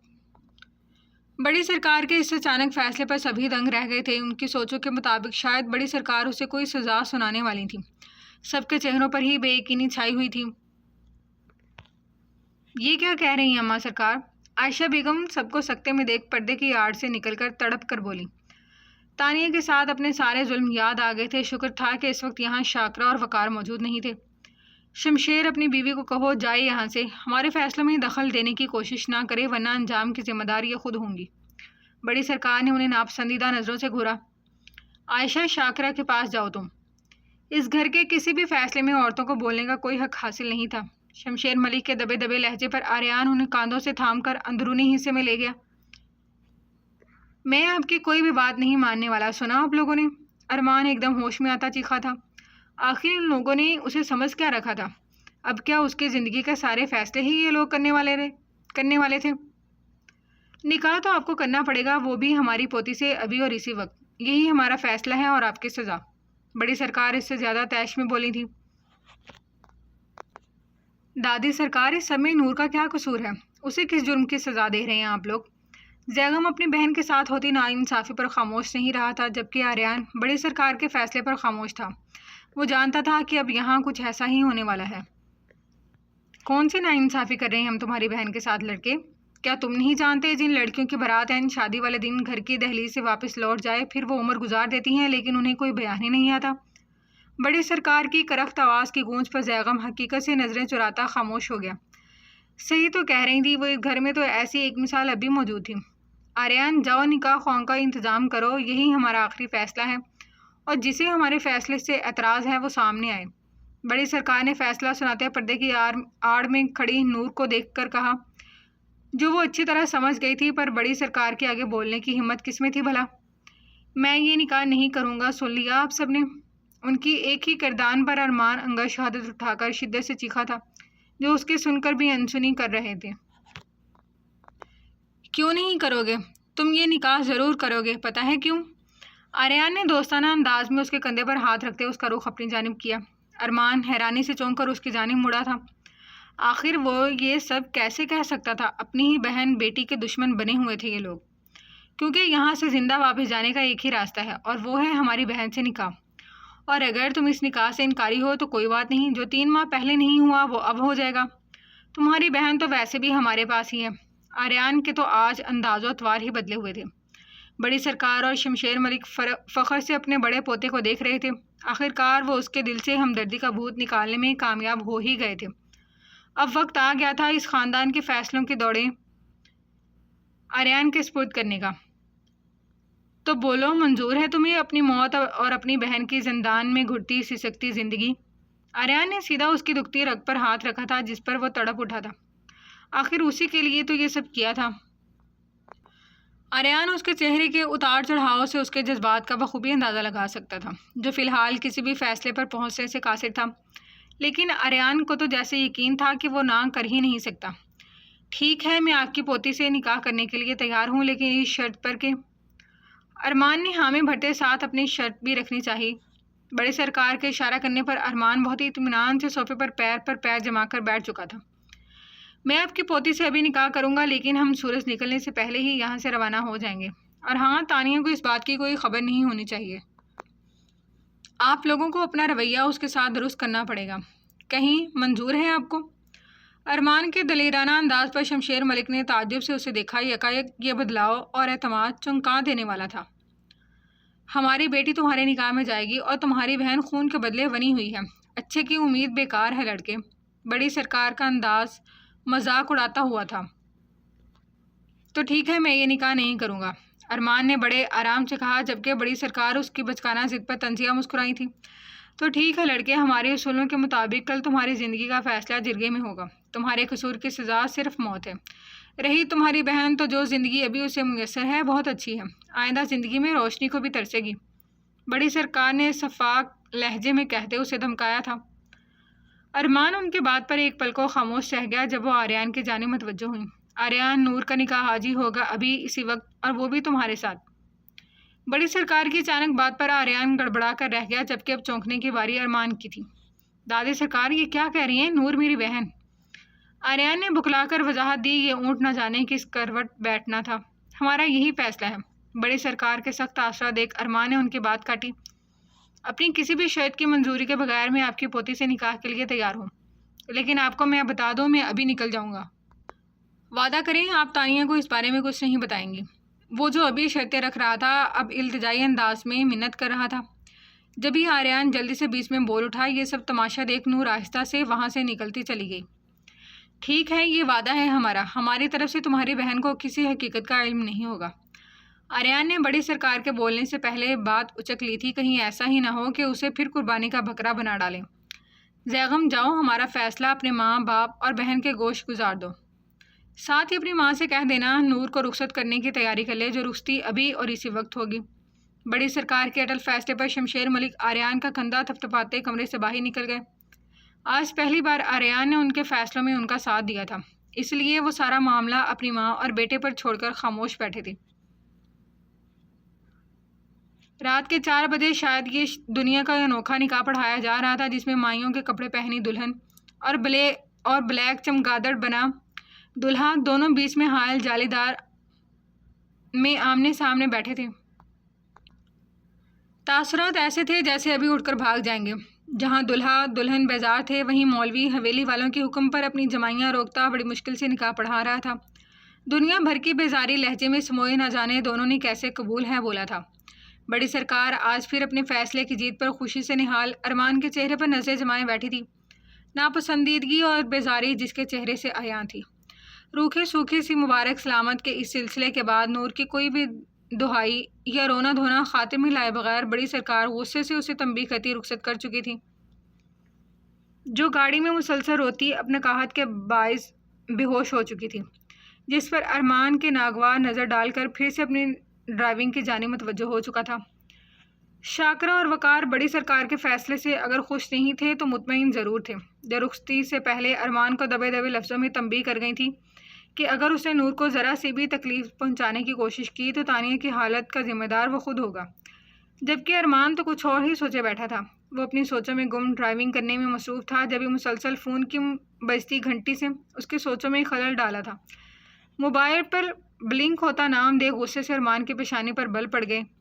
ہیلو برو، کیسا گزر رہا ہے سفر؟ دوسری جانب سے مردانہ چہکتی ہوئی آواز سنائی دی تھی۔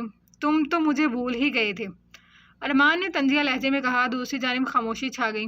ارمان کا پلان اسی پر الٹا جو پڑ گیا تھا۔ خیر جو بھی ہوا بہت غلط ہوا، شاید قسمت میں یوں ہی سب ہونا لکھا تھا، لیکن تم دیکھ لینا اگر مجھے ذرا سی بھی بھینک پڑ گئی کہ بڑی سرکار کے تانیہ کے ساتھ کچھ برا کیا ہے تو اس بار میں نہیں بخشوں گا۔ اب تو ان کی کمزوری بھی میرے ہاتھ آ گئی ہے۔ دوسری طرف خاموشی کا دورانیہ طویل ہوا تھا۔ ارمان کی بات سن کر دوسری جانب کچھ کہا گیا تھا، جس پر ارمان سنا انسنا کر کے موبائل آف کرتا، ڈیش بورڈ پر رکھتا کار کی رفتار بڑھا چکا تھا۔ اب اسے صرف جلد از جلد گھر پہنچنے کی جلدی تھی۔ صبح کے 7 بج چکے تھے، لیکن نیند آریان کی آنکھوں سے کوسوں دور تھی۔ رات کو جو کچھ ہوا وہ ناقابل یقین تھا۔ رشتہ ٹوٹنے کے دکھ سے زیادہ آریان کو سفیان پر غصہ تھا، جو ایک بار بھی بنا کچھ سنے یا پوچھے خود ہی ساری کہانی گھڑتا سالوں پرانی رشتہ داری میں دراڑ ڈال گیا تھا۔ جو شخص ابھی ان کی بات نہیں سن رہا تھا وہ بعد میں کیا سنتا؟ اچھا ہی تھا کہ نور کی اس سے شادی نہیں ہوئی۔ جو ہوتا ہے اچھے کے لیے ہی ہوتا ہے۔ ابھی آریان نے آنکھیں بند کی ہی تھی کہ آریان کی نظروں میں کشمیر میں ملا ایک خوبصورت چہرہ سامنے گھوم گیا، جو 3 ماہ میں دنیا کی بھیڑ میں کہیں گم ہو گئی تھی۔ بی ریڈی ٹو میٹ می، مجھ سے ملاقات کے لیے تیار رہو۔ آہستہ سے بڑبڑاتا آنکھیں موند کیا کل ایک نیا محاذ سر کرنا تھا، اور وہ تھا رشتہ داروں کو جوابات دینا۔ اگر ارمان شرط نہ رکھتا تو وہ نور کی رخصتی ارمان کے ساتھ بھی ویسے ہی کرتے جیسے پہلے طے پائی تھی، پر خیر حالات کا تقاضا اور موقع کی نزاکت تھی جس نے یہ فیصلہ لینے پر مجبور کر دیا۔ صبح کی کرن پھوٹتے ہی تانیہ ایک بھرپور انگڑائی بھرتی اٹھ بیٹھی تھی۔ اچانک سے آنے والی جمائی کو منہ پر ہاتھ رکھ کر روکا تھا۔ تانیہ نے آسمان کی جانب دیکھا۔ موسم آج خاصا خوشگوار تھا۔ اس وقت شاید صبح کے 6 بج رہے تھے۔ سائڈ پر پڑا اپنا دوپٹہ اوڑھ کر کھڑی ہوتی تانیہ واش روم کی جانب بڑھی۔ چند منٹوں بعد حشاش بشاش سی تانیہ کا رخ اب کچن کی جانب تھا۔ حویلی کی آمد و رفت بڑھنے سے پہلے ہی وہ کچھ کھا پی کر اپنے کمرے میں واپس آنا چاہتی تھی۔ راہداری سے گزرتے ارد گرد نظر ڈالی۔ آج خلاف معمول حویلی میں اب تک چہل پہل نہیں ہوئی تھی۔ شاید سب تھک ہار کر سوئے دیر سے جاگنے کا ارادہ رکھتے تھے۔ تانیہ نے ہر سوچ کو پرے کر پہلے ڈٹ کر ناشتہ کیا۔ آج باورچی خانے میں بھی اب تک کوئی نہیں آیا تھا۔ جو بھی تھا تانیہ جلدی جلدی ناشتہ کرتی کچن کے پچھلے حصے سے ہوتی اپنے کمرے میں آ گئی۔ کھڑکی میں آنکھیں بند کر کے کھڑی تانیہ صبح کے پرسکون ماحول میں گہرے گہرے سانس بھر رہی تھی۔ جبھی خود کو کسی کی نظروں کے حصار میں پایا، چونک کر آنکھیں کھولیں، پر دور دور تک کوئی نہیں تھا۔ سامنے کچھ فاصلے پر پھیلا سبزہ رات میں شبنم گرنے کے باعث نم نم سا تھا، جبکہ تانیہ کے گھوم گھوم کر دیکھنے کے باوجود وہاں کوئی زیرو نظر نہیں آئی تھی۔ دیکھنے والا وجود مسکرا کر وہاں سے پلٹ گیا۔ اب تانیہ خود بڑی محویت سے سامنے بنی بڑی سی عمارت پر نظریں گاڑے کھڑی تھی۔ دل میں کونتے خیال کے تحت اب تانیہ کا رخ اسی حویلی کے طرز پر بنی 2 منزلہ عمارت کی جانب تھا جو پاک بی بی کی رہائش گاہ تھی۔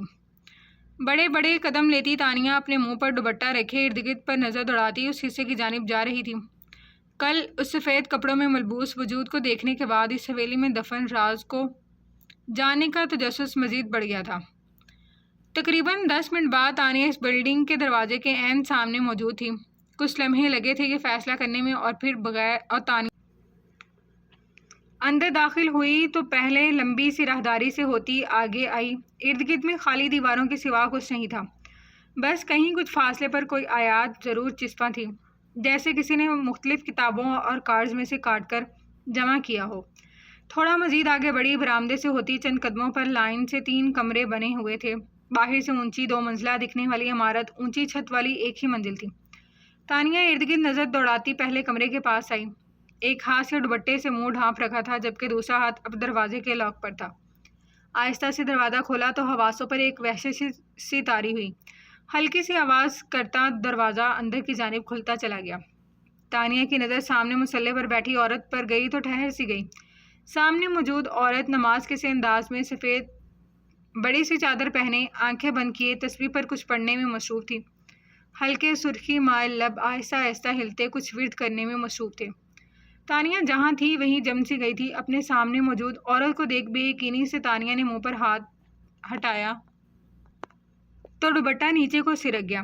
سامنے کھڑی عورت ہو بہو اس جیسی تھی، گرین آنکھیں، سفید دودھ جیسی رنگت، بالوں کا رنگ جس میں اب چاندی سی چمکنے لگی تھی۔ فرق، ہاں ایک فرق تھا، گرین آنکھیں بے رونق اور ویران سی تھیں جبکہ اس کی آنکھوں میں زندگی سے بھرپور جینے کی ایک نئی امنگ تھی۔ پاک بی بی کو خود پر کسی کی نظروں کی تپش محسوس ہوئی تو انہوں نے آہستہ سے آنکھیں کھولی تھیں۔ یہی وہ لمحہ تھا جہاں وقت ٹھہر سا گیا تھا۔ مسلسل ہلتے لب اب خاموش سے تھے۔ سامنے کھڑی لڑکی کو سالوں بعد اپنے سامنے دیکھ آنکھیں پتھرا سی گئی تھیں۔ ذہن میں سالوں پہلے کی کسی بچی کے رونے کی، ہنسنے کی آوازیں گونجنے لگی تھیں۔ 1 منٹ کو ہر چیز ہی تھم سی گئی تھی۔ تانیہ جہاں تھی وہیں رہ گئی تھی۔ مکانی انداز میں تانیہ تھاما ہوا ہینڈل چھوڑ کر چھوٹے چھوٹے قدم اٹھاتی کمرے میں داخل ہوئی تھی۔ آہستہ سے چلتی تانیہ ان کے قریب ہی 2 دانوں بیٹھ گئی تھی۔ چہرے پر بے یقینی کے ساتھ ساتھ حیرت بھرا تاثر بھی تھا۔ پاک بی بی اس کے یوں اچانک اپنے قریب آ کر بیٹھنے پر ہڑبڑا کر اٹھ کھڑی ہوئی تھی۔ اس اچانک افتاد میں ان کا دوپٹہ ڈھیلا سا ہو کر پیچھے کو سرک گیا تھا۔ تانیہ جو چہرہ اٹھائے انہیں ہی دیکھ رہی تھی، ان کے گال کے پاس سے نیچے کو جاتے عجیب سے نشان کو دیکھ چونک گئی۔ تانیہ بھی کھڑی ہوتی ان کے مقابل ہوئی جبکہ دوپٹے سے جھلکتے بدنما داغ کو پھر جلدی سے دوپٹے کی آڑ میں چھپا گئی تھی۔ تانیہ نے اس داغ کو خوف زدہ نظروں سے دیکھتے چھونا چاہا، جبھی پاک بی بی نے اس کا ہاتھ ہوا میں ہی روکتے اپنا پورا چہرہ دوپٹے سے چھپا لیا۔ آپ؟ تانیہ کے لب آہستہ سے پھڑپھڑائے تھے۔ پاک بی بی بغیر ایک لفظ کہے اپنا رخ موڑ کر کھڑی ہو گئی تھی۔ وہ تانیہ کو پہچان چکی تھی اور بانوں کی زبانی انہیں تانیہ کے ساتھ پیش آنے والی ساری صورتحال کا علم بھی تھا۔ وہ نہیں چاہتی تھی تانیہ مزید ایک لمحہ بھی یہاں رہے اور اسے کسی قسم کی بھی سچائی کا علم ہو جائے۔ اگر حویلی میں کسی کو خبر ہو جاتی تو وہ کچھ نہیں کہتے، البتہ تانیہ کے لیے راہیں مزید دشوار ہو جاتی جو پہلے ہی کافی کٹھن مراحل سے گزر رہی تھی۔ آپ کون ہیں آپ؟ میری طرح؟ تانیہ نے اپنے سامنے کھڑی اپنی شکل سے خاصی مشابہت رکھتی عورت کو دیکھ اٹکتے ہوئے سوال کیا۔ جسامت کے لحاظ سے وہ زیادہ کمزور ہڈیوں کا ڈھانچہ تھی۔ گرین آنکھوں کے نیچے ہلکے سے پڑ گئے تھے، چہرے پر لمبی مسافتوں کی تھکن واضح تھی۔ چہرے کے ابھرے نقوش بالکل اس پر تھے یا تانیہ اس جیسی تھی۔ سائنس کے مطابق قریبی رشتوں یا بہن بھائیوں کا آپس میں ہم شکل ہونا کوئی بڑی بات نہیں تھی۔ ویسے تو دنیا میں کئی ایسے لوگ بھی موجود ہیں جن کا آپس میں کوئی رشتہ نہیں ہوتا، لیکن پھر بھی ان کی شکلیں ایک دوسرے سے کافی مشابہت رکھتی ہیں۔ عام حالات میں تانیہ محض ایک حیرت انگیز اتفاق سمجھ کر نظر انداز کر دیتی، لیکن عائشہ بیگم کے الفاظ اس وقت دماغ میں ہتھوڑے کی طرح بس رہے تھے۔ کیا واقعی میں اس کا اس حویلی سے، یہاں کے رہنے والوں سے کوئی تعلق واسطہ ہے؟ کیا اس کی ماں کی کوئی پرانی دردناک یاد اس حویلی سے جڑی ہے؟ آخر کیا ہے جو تانیہ کی قسمت بار بار گھوم کر اس حویلی کے گرد منڈلا رہی تھی؟ آخر کیوں اس کی راہ فرار کے سارے راستے تنگ ہوئے پڑے تھے؟ اس کی ماں، اس کے ماں باپ اسے لاوارثوں کی طرح چھوڑ کر واپس پلٹ کر نہیں آئے تھے۔ ایسا کیا تھا جو اس کی ماں اس کی قربانی دینے کو تیار ہو گئی تھی؟ سوال تھے کہ دماغ پر تابڑ توڑ چلے ہی آ رہے تھے۔ تانیہ کا دماغ معاف ہونے لگا تھا، لیکن ان سارے سوالوں کے جوابات لینے کے لیے تانیہ کو اس وقت یہی موقع اور انسان درست لگے تھے۔ تانیہ کا سکتہ ٹوٹا تھا۔ وہ اچانک سے گھوم کر پاک بی بی کے روبرو آنکھ کھڑی ہوئی تھی۔ پاک بی بی بے ساختہ 2 قدم پیچھے کو ہوئی تھی، پر مقابل کی آنکھوں میں تو بہت کچھ جاننے کا تجسس تھا۔ کون ہیں آپ؟ تانیہ نے براہ راست ان کی آنکھوں میں آنکھیں ڈال کر سوال کیا تھا۔ جاؤ یہاں سے، دھیمی سی آواز میں بولتی وہ اس کی مخالف سمت میں رخ کر گئی۔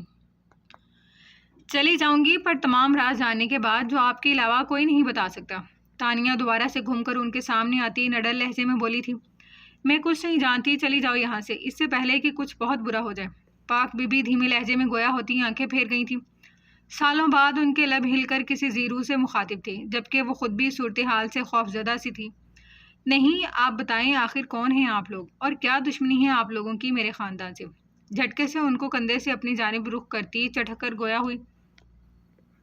دیکھو اب جاؤ یہاں سے، ورنہ بڑی سرکار بہت غصہ ہوں گی۔ اس کے رویے کو نظر انداز کرتے انہوں نے آرام سے کہا اور اپنے قدم بیڈ کی جانب بڑھائے۔ کتنے ظالم ہیں آپ لوگ، کسی کی التجائیں، بے بسی، غم آپ لوگوں کے لیے کوئی اہمیت نہیں رکھتا، بس اپنی انا عزیز ہے اور سو کالڈ بڑی سرکار کے حکم۔ تانیہ انہیں جاتا دیکھ ناگواری سے کہتی غصے میں طنزیہ بولی تھی، جبکہ پاک بی بی اس کے گستاخ لہجے پر ایک دم رک سی گئی تھی۔ یہ لڑکی اس کے منہ پر کھڑی ہو کر اسی کی ماں اور خاندان کو برا بھلا کہہ رہی تھی۔ اتنے سالوں میں کبھی خود بھی انہوں نے اپنی ماں سے سوال نہیں کیا تھا۔ ظالم ہیں آپ لوگ، اب مجھے شک نہیں پکا یقین ہو گیا ہے، آپ لوگوں نے یقیناً ماضی میں میرے خاندان کے ساتھ کوئی ظلم کیا ہوگا، اور اب سارا الزام ہم پر لگا رہے ہیں، ظالم جابر لوگ۔ تانیہ کے الفاظ تیر بن کر سیدھا دل میں پیوست ہوئے تھے۔ کیا وہ ظالم تھے؟ کیا ظالم اس کے ماں باپ نے کیا تھا؟ ان کا کوئی قصور نہیں تھا؟ ان کی آنکھوں میں گزرا ماضی گھومنے لگا تھا، جبکہ تانیہ بڑی سرکار کو برا بھلا کہتی اور بھی بہت کچھ بول رہی تھی۔ خاموش، درد اور تکلیف میں وہ کرب سے بولی تھی، چاہنے کے باوجود ان کا لہجہ اور آواز سخت نہیں ہوئی تھی۔ سالوں ہوئے تھے کسی سے بات کیے، غصہ کیے، جبکہ ان کی دھیمی آواز میں واضح کرب محسوس کر تانیہ ایک دم خاموش ہوئی تھی۔ کسی کے ساتھ کوئی ظلم نہیں ہوا، نہ آپ کے خاندان کے ساتھ اور نہ ہی ہمارے خاندان کے ساتھ۔ ظلم صرف میرے ساتھ ہوا، صرف ہمارے ساتھ۔ غم کی شدت میں 20 سالوں میں پہلی بار منہ سے شکوہ سا نکلا تھا۔ کسی کے ساتھ کچھ نہیں ہوا، بس میری زندگی ختم ہو گئی، ایک غلطی کی سزا کے طور پر سزائے موت سے بھی بدتر سنا دی مجھے۔ ظالم ہو تم سب، ظالم ہو۔ پاک بی بی سالوں بعد کسی کو جواب طلبی کرتے دیکھ غم سے چور لہجے میں اپنا درد بیان کر گئی تھی، جو سالوں سے دل میں دبائے بیٹھی تھی۔ سامنے روتی کپ کپاتی عورت کو دیکھ تانیہ ان کی غیر ہوتی حالت دیکھ یکدم ان کی جانب بڑھی تھی۔ ان کا لرزتا وجود تھام کر جلدی سے بیڈ پر بٹھایا، پاس رکھے پانی کے جگ سے گلاس میں پانی انڈیل کر ان کے لبوں سے لگایا۔ کپ کپاتے ہونٹوں سے پانی پیتے حواس کچھ بحال ہوئے۔ تانیہ خود بھی ان کے برابر میں ہی ٹک گئی تھی۔ جاؤ یہاں سے، اس کی نظروں میں ہزاروں سوال دیکھ نظریں چرا کر بولی۔ چلی جاؤں گی، پہلے آپ بتائیں کیا ظلم ہوا آپ کے ساتھ؟ آخر میری ماما کا اس خاندان سے کیا رشتہ ہے؟ آپ میری کیا لگتی ہیں؟ تانیہ کے سوال پر کچھ لمحے وہ یوں ہی خاموشی سے اس کے چہرے کو تکنے لگی۔ آج والی تانیہ میں اور 3 ماہ پہلے دیکھے گئے چہرے میں زمین آسمان کا فرق تھا۔ تمہاری ماما بڑی بہن ہے میری، اس حویلی کی بیٹی ہیں وہ۔ پاک بی بی کے اچانک انکشاف پر اس کی آنکھیں حیرت سے کھلی کی کھلی رہ گئی تھیں۔ تانیہ پر تو حیرتوں کا پہاڑ ٹوٹ پڑا تھا۔ کیا؟ آواز میں بے یقینی ہی بے یقینی تھی، جبکہ وہ کسی سوچ کے تحت غیر مرئی نقطے کو تکتی اسے سب بتاتی چلی گئی تھی۔ ماضی۔ اپنی مہندی سے 2 روز قبل گلنار بڑی مشکل سے حویلی سے نظریں بچا کر جنید سے ملنے کے لیے نکلی تھی۔ بڑی سرکار کو اس کے اور جنید کے بارے میں علم ہو گیا تھا۔ انہوں نے بہت سختی سے اسے کسی سے بھی ملنے سے منع کیا تھا، جبکہ گل نے پہلی بار اپنی ماں کے روپ میں ایک ظالم جاگیردارنی کو دیکھا تھا، جس کے لیے اس کی خاندانی روایات، اپنے اصول اور ان رسموں کی پاسداری ضروری تھی۔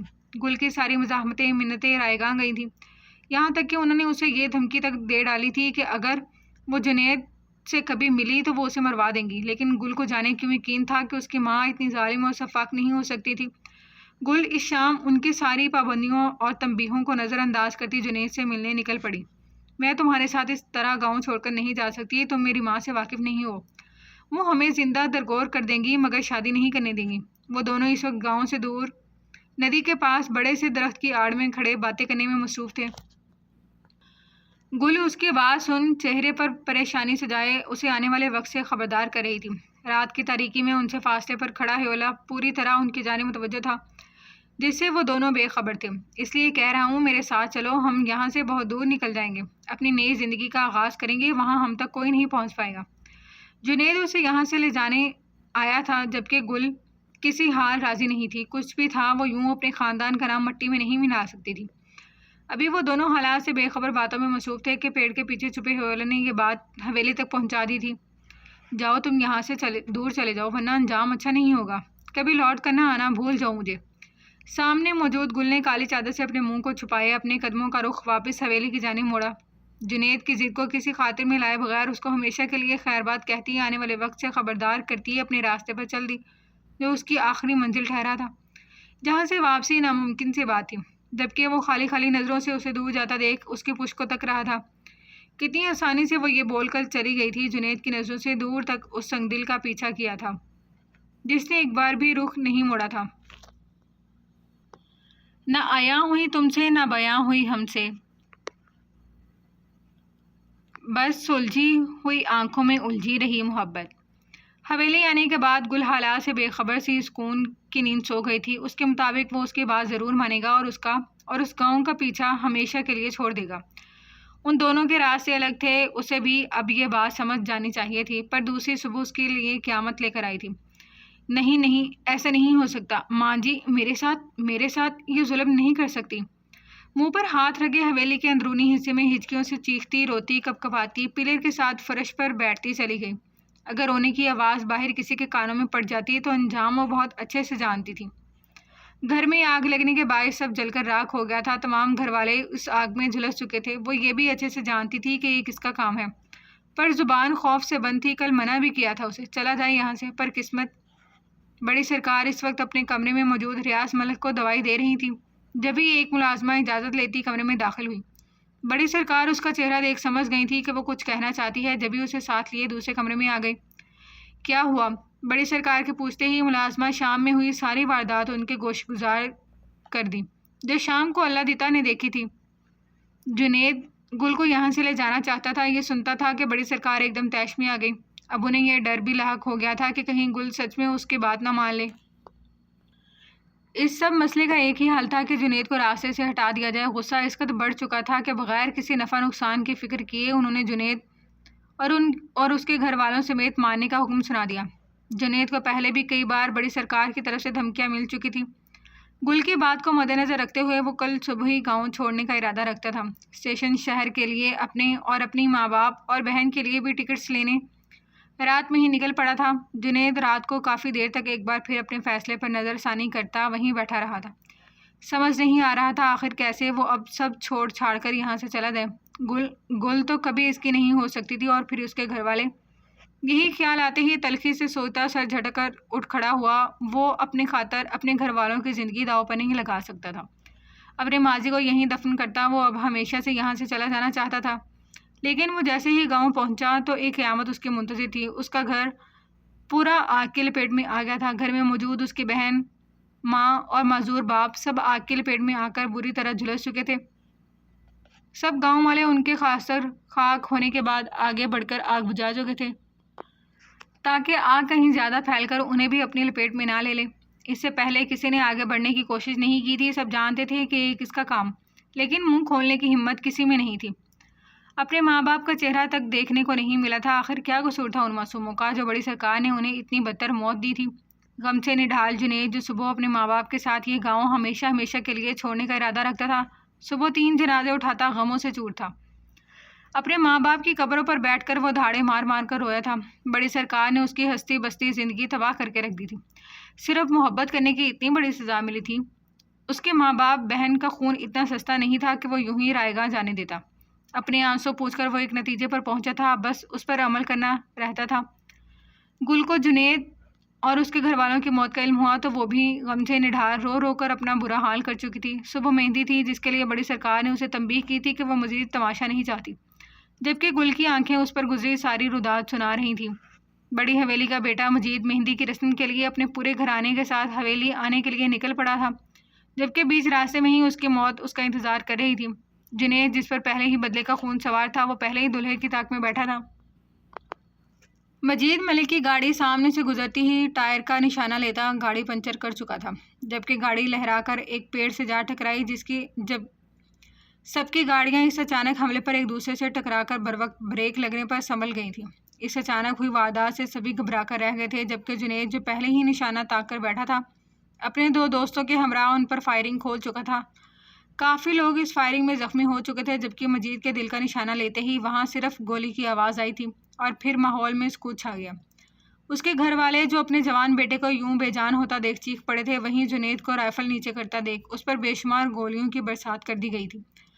کچھ ہی لمحوں میں 2 وجود بیچ سڑک پر مٹی کا ڈھیر بنے پڑے تھے۔ آخری وقت میں جنید کی آنکھوں کے سامنے صرف ایک معصوم سے گل کا چہرہ لہرایا تھا، جسے وہ اپنے انتقام کے چکر میں جیتے جی مار چکا تھا۔ تکلیف کی شدت بڑھی اور جنید نے اپنے ظلم کے ساتھ ہمیشہ کے لیے آنکھیں موند لیں۔ دوسری جانب ایک بے قصور بلا وجہ بے موت مارا گیا تھا، جبکہ ایک بار پھر ظلم کی جیت ہوئی تھی۔ معصوموں کا خون بہا تھا اور ظلم کے خلاف کسی نے بھی آواز اٹھانے کی بجائے اس ظلم کو بڑھاوا دیا تھا۔ یہ خبر حویلی میں آفت بن کر ٹوٹی تھی۔ شعیب ملک کی اطلاع دیتے ہی بڑی سرکار اپنے پورے وجود سمیت زمین بوس ہوئی تھی۔ ریاض ملک کو فوری شہر کے ہسپتال منتقل کیا۔ ان کی حالت خاصی تفتیشناک تھی۔ بڑی سرکار کو بھی گہرا صدمہ پہنچا تھا۔ گل 2 دن سے اپنی ہوش و حواس سے بیگانہ قسمت کی ستم ظریفی پر کمرے میں بند سکتے کی حالت میں تھی۔ گزرے 2 دن میں اسے کوئی ہوش نہیں رہا تھا۔ اس کے ساتھ کیا ہو رہا ہے، لوگ اس کے بارے میں کیا باتیں بنا رہے ہیں، یا پھر اسے کون سے لقب سے نواز رہا ہے۔ مجید کی ماں آ کر اسے منحوس اور پتہ نہیں کیا الٹی سیدھی باتیں اس کی ذات سے جوڑتی اس کے تھپڑ رسید کر گئی تھیں، جنہیں عائشہ اور شاکرہ نے بڑی مشکلوں سے قابو کیا تھا۔ جنید کے قتل کے بعد اس کے زخمی دوستوں نے ساری کہانی بڑی حویلی والوں کو بتا دی تھی۔ جنید اور گل کے مطابق خبریں جنگل میں آگ کی طرح پھیل گئی تھیں، اور اب بس وہ کسی طرح اپنا بدلہ لینا چاہتے تھے۔ جبکہ شعیب ملک جہاں اپنے اکلوتے بھائی کے لیے غم زدہ تھے، وہیں فاریہ بیگم کی گرتی حالت ایک گل کے لیے بھی پریشان تھے۔ ان کے گھر والوں کا مطالبہ سراسر غلط تھا۔ اگر اس قصے میں مجید کی کوئی غلطی نہیں تھی تو غلطی تو گل کی بھی نہیں تھی۔ اگر کوئی واحد شخص سزا کا حقدار تھا تو وہ تھی بڑی سرکار۔ سب ریاض ملک کی صحت یابی کا انتظار کر رہے تھے، مگر ان کی مزید حالت گرتی کے پیش نظر کسی بھی فیصلے پر پہنچنے کے لیے ٹھیک 1 ہفتے بعد جرگہ بیٹھنا تھا۔ گل کی زندگی کی ڈوریں اب ان ظالم اور سفاک لوگوں کے ہاتھوں میں تھیں جو زمینی خدا بنے بیٹھے تھے۔ پرانے ضعیف سے برگد کے درخت کے نیچے بڑی حویلی سے مجید کے باپ شعیب ملک، ان کے والد اور 2 بہنوں کے شوہر، اپنے والد ظفر ملک جو شعیب صاحب کے والد کے پھوپھی زاد بھائی بھی تھے، یہاں مجید کے حق میں فیصلہ لینے کے لیے موجود تھے، جبکہ حویلی سے شمشیر ملک اور وقار ملک موجود تھے۔ معاملہ کافی گمبھیر تھا اور فیصلہ بھی دونوں گھرانوں کا تھا جو سب کے فیصلے کرواتے تھے۔ ایسے میں اپنے اپنے اصولوں کو مد نظر رکھتے ہوئے 7 گاؤں کے دو سرپنچ ان کے ہمراہ تھے۔ یاور صاحب، آپ بتائیے کیا چاہتے ہیں آپ؟ بڑی سرکار کی جانب سے آئے سرپنچ نے ان سے سوال کیا، جو انہیں کافی ناگوار گزرا تھا، لیکن حالات کا تقاضا تھا۔ انہوں نے اپنی شرائط ان کے سامنے رکھی۔ اس سارے قصے کی جو ملزم ہے وہ ہے گل۔ گل اگر اس لڑکے کے ساتھ کوئی تعلق نہیں رکھتی تو بات یہاں تک نہیں پہنچتی۔ بڑی سرکار نے اپنے اصولوں کے تحت اپنے گھر کی عزت بچانے کے لیے اس لڑکے کے گھر والوں پر حملہ کروایا، جو بالکل درست تھا۔ جو کوئی بھی کمزاد ہماری عزت پر نظر ڈالنے کی کوشش کرے گا، ہم اس کا یہی حال کریں گے۔ لیکن پھر بھی وہ بدبخت بچ گیا اور اپنے ارادوں کی ناکامی ہوتے دیکھ اس نے ہمارے بیٹے کو مار ڈالا، اور جوابی کارروائی میں بدبخت کسی بھی سزا سے پہلے خود بھی مر گیا۔ ہمیں اپنے بیٹے کے خون کا حساب چاہیے۔ خون کے بدلے گل کا خون یا پھر اس کی ونی ہوگی۔ ان کا فیصلہ سن کر جرگے میں بیٹھے تمام لوگوں کو سانپ سونگ گیا تھا، جبکہ شمشیر ملک اور وقار ملک ہکا بکا رہ گئے تھے۔ ان کے فیصلوں کے آگے بولنے کی ہمت تو سرپنچوں میں بھی نہیں تھی۔ وہ جو کہہ رہے تھے وہ پتھر پر لکیر تھا۔ لیکن ملک صاحب، گل کی تو کوئی غلطی نہیں ہے۔ شمشیر ملک کمزور سے لہجے میں بولے تھے۔ اگر اس وقت ریاض ملک یہاں موجود ہوتے تو کبھی یہ ظلم اپنی بیٹی کے ساتھ نہ ہونے دیتے۔ اسی کی غلطی ہے۔ یاور صاحب غصے سے دھاڑے تھے۔ لیکن بابا سائیں، ونی میں گل کس کے نکاح میں جائے گی؟ مجید تو اب زندہ بھی نہیں رہا۔ شعیب ملک نے اپنی طرف سے آخری کوشش کی تھی انہیں روکنے کی، جبکہ اپنے باپ کے سامنے زبان چلانے کی ہمت تو ان میں بھی نہیں تھی۔ صحیح کہا تم نے، ہمیں یقین ہے بڑی سرکار کبھی اپنی لاڈلی کا خون نہیں دیں گی۔ گل ونی ہوگی، مجید نہیں رہا تو کیا ہوا؟ مجید کا باپ تو بھی زندہ ہے۔ یاور ملک کے فیصلے پر سب ساکت سے 60 سالہ جبار صاحب کو دیکھ رہے تھے، جو بدلے کی آگ میں اس قدر اندھے ہو گئے تھے کہ صحیح غلط کی پہچان ہی نہیں رہی تھی۔ شعیب صاحب کو 17 سالہ گل کے لیے اپنے چچا کے ساتھ دینے کا فیصلہ ذرا بھی اچھا نہیں لگا تھا۔ جبھی ایک بار پھر وہ ہمت کرتے اپنے باپ کی جانب بڑھے۔ شمشیر ملک کے اشارے پر ان کے لوگ یہ فیصلے کی بابت بڑی سرکار تک پہنچا چکے تھے۔ ان کا فیصلہ سن بڑی سرکار اپنا دل پکڑ کر بیٹھ گئی۔ اپنی بیٹی کے لیے انہوں نے ایسا تو کچھ بھی نہیں چاہا تھا، لیکن بڑی حویلی والوں کے فیصلے کی اہمیت دور دور تک گاؤں کے لوگوں میں تھی۔ ریاض ملک کی بیماری کے بعد سے انہوں نے فیصلوں کی ذمہ داری بڑی سرکار کے سپرد کر دی تھی، لیکن ریاض ملک کے بڑے بھائی ہونے کی حیثیت سے بڑی سرکار نے فی الحال یہ ذمہ داری یاور ملک کے حوالے کر دی تھی۔ چھوٹے موٹے فیصلے تو وہ خود ہی کر دیا کرتی تھی، لیکن یہاں بات بہت بڑی تھی۔ اب جو فیصلہ جرگہ میں طے پانا تھا اسی کو آخری فیصلہ ٹھہرانا تھا۔ کچھ ہی دیر میں گل کا بلاوا آیا تھا۔ اپنے دل پر پتھر رکھ کر بڑی سرکار گل کو کالی چادر اڑا کر وقار ملک کے حوالے کر گئی تھی۔ فاریہ بیگم کا رو رو کر برا حال تھا۔ شعیب صاحب، وقار، شمشیر سب نے ہی یاور ملک کو فیصلہ تبدیل کرنے کے لیے بہت منتیں کی تھی، لیکن یہاں تو وہی ہونا تھا جو سالوں سے ہوتا چلا آیا تھا۔ جب اس گاؤں کی ہر لڑکی کے لیے اصول ایک جیسے تھے تو گل ان سے الگ ہرگز نہیں تھی۔ گل پر ہوا سکتا ہنوز قائم تھا۔ کب اس کا نکاح جبار ملک کے ساتھ پڑھوایا گیا، کب ان کی بیوی اسے کھینچ کر اپنے ساتھ لے گئیں، گل کو کچھ پرواہ نہیں تھی، جو بالکل چپ تھی۔ خاموش فاریہ اسے گلے لگا کر بے انتہا روئی تھی۔ ازلان اور آریان چھوٹے ضرور تھے، لیکن اپنی دونوں پھپھیوں کو روتا دیکھ خود بھی ان سے لپٹ کر رو رہے تھے۔